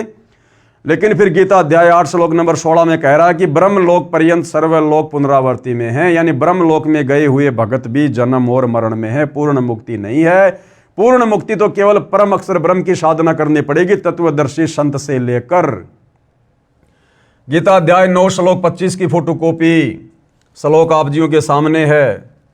देवताओं को पूजने वाले देवताओं को प्राप्त होते हैं, यानी देवताओं के लोक में चले जाएंगे, वहां उनके नौकर बन जाएंगे और फिर वो देवता उनका मिसयूज करेंगे। मिसयूज जैसे इंद्र की भक्ति करके इंद्र के लोक में चले जाते हैं। अब इंद्र ने क्या किया, जब विश्वामित्र तप करने लगा तो इंद्र ने अपनी नौकरानी को भेज दिया उसके तप को खंड करने के लिए। मार्कंडे ऋषि जब तप करने लगा तो इंद्र ने अपनी खुद की पत्नी को भी मार्कंडे ऋषि के सामने नंगा करके प्रस्तुत कर दिया। इतना गिरा हुआ चरित्र हमारे इन देवताओं का है, जिनकी भक्ति करने के लिए गीता अध्याय 17 श्लोक 20 और 23 में काल ब्रह्म मना कर रहा है। देवताओं को पूजने वाले देवताओं को प्राप्त होते हैं, पितरों को पूजने वाले पितरों को प्राप्त होते हैं, और भूतों को पूजने वाले, यानी श्राद्ध निकालना भूत पूजा में आता है, भूतों को पूजने वाले भूतों को प्राप्त होते हैं, और मेरा पूजन करने वाला भगत मुझको ही प्राप्त होता है। यानी काल ब्रह्म कह रहा है कि मेरी ओम नाम की साधना करने वाला मुझे प्राप्त होता है, ब्रह्मलोक में आ जाता है। इसलिए मेरे भक्तों का पुनर्जन्म नहीं होता। ये यहां पर भाई और बहनों अनुवादकर्ता की गलती है, इसका अनुवाद गलत किया हुआ है। ये आपको पहले भी गुरुदेव भगवान के कर कमल से लिखित शुद्ध अनुवाद बता दिया गया था, आगे भी परमात्मा दया करेंगे तो आप जियों को समझाया जाएगा। विशेष जानकारी प्रश्न 13। अब हिंदू साहिबान कहेंगे कि पुराणों में श्राद्ध करना, कर्मकांड करना बताया है, तीर्थों पर जाना पुण्य बताया है, ऋषियों ने तप किए, क्या उनको भी हम गलत माने? श्री ब्रह्मा जी ने, श्री विष्णु जी तथा श्री शिव जी ने भी तप किए, क्या वे भी गलत करते हैं? अरे भाई, इतना सब कुछ इस पुस्तक में क्लियर कर दिया गया है कि ये तपस्या करना, मनमानी भक्ति करना, ये चारों वेदों में, गीता जी में मना है। और ये जितने भी ये पुराण हैं, ये इन ऋषियों का खुद का भक्ति अनुभव है। इन पुराणों का ज्ञान 99% वेद और गीता से मेल नहीं खाता है। इसलिए पुराणों के अनुसार भक्ति करने से मुक्ति नहीं हो सकती, हम दुर्गति से नहीं बच सकते। तो उत्तर दे रहे हैं गुरुदेव, ऊपर श्रीमद् भगवत गीता से स्पष्ट कर दिया है कि जो घोर तप करते हैं वे मूर्ख हैं, पापाचारी और क्रूर कर्मी हैं। चाहे कोई ऋषि हो या अन्य, उनको वेदों का कै ख का भी ज्ञान नहीं था। इसीलिए तो सतगुरु रामपाल जी बार बार कहते हैं कि भाई अध्यात्म के विषय में ये ब्रह्मा विष्णु महेश भी फैल हैं। यानी ब्रह्मा विष्णु महेश को भी अध्यात्म का ज्ञान नहीं है, श्री ब्रह्मा जी को भी वेदों का पूर्ण ज्ञान नहीं। फिर ब्रह्मा जी ने जो चारों वेद अपने वंशजों को दिए, मनु आदि को, उनको भी वेदों का ज्ञान नहीं। फिर आगे चलकर ये वेद साधना भी लुप्त होती चली गई, तो उन ऋषि महर्षियों को फिर वेदों का ज्ञान कहां से हो जाएगा, जो सतयुग में, त्रेता में और द्वापर में थे। और उन्होंने मनमानी पूजा साधना की, जंगलों में जाकर तपस्या की, घोर तप किए, जो तप करने के लिए गीता जी मना कर रही है। तो भाई ये जो अध्यात्म का संपूर्ण मार्ग है, संपूर्ण ज्ञान है, ये 21 ब्रह्मांड में 21 ब्रह्मांड के स्वामी काल ब्रह्म को भी नहीं है। ये काल ब्रह्म भी सतलोक के विषय में पूरी तरह से नहीं जानता है। इसीलिए तो गीता अध्याय 4 श्लोक नंबर 34 में इसने अर्जुन से कहा कि भाई किसी तत्वदर्शी संत की खोज कर ले। अगर इस काल ब्रह्म को, गीता के ज्ञान देने वाले भगवान को ज्ञान होता, उस तत्व ज्ञान के विषय में ये जानता, तो फिर अर्जुन को तत्वदर्शी संत की शरण में जाने की सलाह क्यों दे रहा है? अगर इसको तत्व ज्ञान होता तो 2-4 श्लोक और लिख देता कि ये है वो तत्व ज्ञान। कौन सा भाई कागज कम पड़ रहा था या स्याही कम पड़ रही थी? तो भाई और बहनों, वो तत्व ज्ञान तो परम अक्षर ब्रह्म, कबीर देव, सत्य पुरुष इस पृथ्वी पर स्वयं ही तत्वदर्शी संत के रूप में प्रकट होकर समझाता है और निसंदेह वर्तमान में वह तत्व ज्ञान सतगुरु रामपाल जी समझा रहे हैं। तभी तो इतने प्रमाण हिंदू समाज को समझाने के लिए इस पवित्र पुस्तक में डाल रखा है। सामान्य हिंदू को तो होगा कहां से भाई, जब ब्रह्मा विष्णु महेश ही तप किया करते थे, वेदों विरुद्ध साधना किया करते थे, तो जब ब्रह्मा विष्णु महेश को भी वेद ज्ञान नहीं है तो सामान्य ऋषियों को, संतों को, बेचारों को कहां से होगा। और फिर वर्तमान के जो सामान्य हिंदू हैं फिर उनको कहां से होगा। सामान्य हिंदू को तो होगा कहां से। गीता में तीर्थों पर जाना कहीं नहीं लिखा है, इसलिए तीर्थ भ्रमण गलत है। शास्त्र विधि त्याग कर मनमाना आचरण है जो गीता में व्यर्थ कहा है। अगला सवाल किया है प्रश्न 14, क्या पुराण शास्त्र नहीं है। उत्तर, पुराणों का ज्ञान ऋषियों का अपना अनुभव है। वेद व गीता प्रभुदत्त यानी गॉड गिवन ज्ञान है जो सत्य है। ऋषियों ने वेदों को पढ़ा लेकिन ठीक से नहीं समझा, जिस कारण से लोकवेद यानी एक दूसरे से सुने ज्ञान को उस आधार से साधना की। कुछ ज्ञान वेदों से लिया यानी ओम नाम का जाप यजुर्वेद अध्याय 40 श्लोक 15 से ले लिया, और तप करने का ज्ञान ब्रह्मा जी से ले लिया। तप करने की सलाह वेदों में नहीं है। तो इन ऋषियों ने क्या किया कि ओम नाम का मंत्र तो निकाल लिया यजुर्वेद से, और ब्रह्मा जी से इन्होंने ये तप करने का ज्ञान ले लिया, क्योंकि ब्रह्मा जी को वेद ज्ञान नहीं था। ब्रह्मा जी को काल ने आकाशवाणी कर दी थी जब ये कमल के फूल पर बैठा हुआ था कि तप करो तप करो, तो ब्रह्मा जी ने उस काल की आकाशवाणी को परमात्मा की आकाशवाणी समझकर तप करना शुरू कर दिया। तो ब्रह्मा जी की देखा देखी फिर नीचे ऋषियों ने करना शुरू कर दिया। तो इन पुराणों में कंप्लीट ज्ञान मुक्ति वाला नहीं है, भक्ति वाला नहीं है, अध कचरा ज्ञान है जो हमारे किसी काम का नहीं है। कुछ ज्ञान वेदों से लिया यानी ओम नाम का जाप यजुर्वेद अध्याय 40 श्लोक 15 से लिया। तप करने का ज्ञान ब्रह्मा जी से लिया। खिचड़ी ज्ञान के अनुसार साधना करके सिद्धियां प्राप्त करके किसी को श्राप किसी को आशीर्वाद देकर जीवन नष्ट कर गए। गीता में कहा है कि जो मनमाना आचरण यानी शास्त्र विधि त्याग कर साधना करते हैं उनको कोई लाभ नहीं होता, यानी उनकी मुक्ति नहीं होती, जन्म मरण से पीछा नहीं छूटता। जो घोर तप को तपते हैं वे राक्षस स्वभाव के हैं, राक्षस स्वभाव के। अब भाइयों और बहनों, वेदों के विरुद्ध साधना करने वाले साधक, वो चाहे ब्रह्मा विष्णु महेश रहे हों, चाहे देवता रहे हों, चाहे नर और नारायण रहे हों, या फिर हमारे जितने भी साधु संत महात्मा ऋषि मुनि हैं, विश्वामित्र जी, दुर्वासा जी, वशिष्ठ जी, चाहे ये रहे हों, ये सब के सब आसुर स्वभाव को धारण किए हुए ही थे। कभी भी सद्बुद्धि प्राप्त नहीं हो सकती, नीच कर्म करने से पीछे नहीं हट सकते।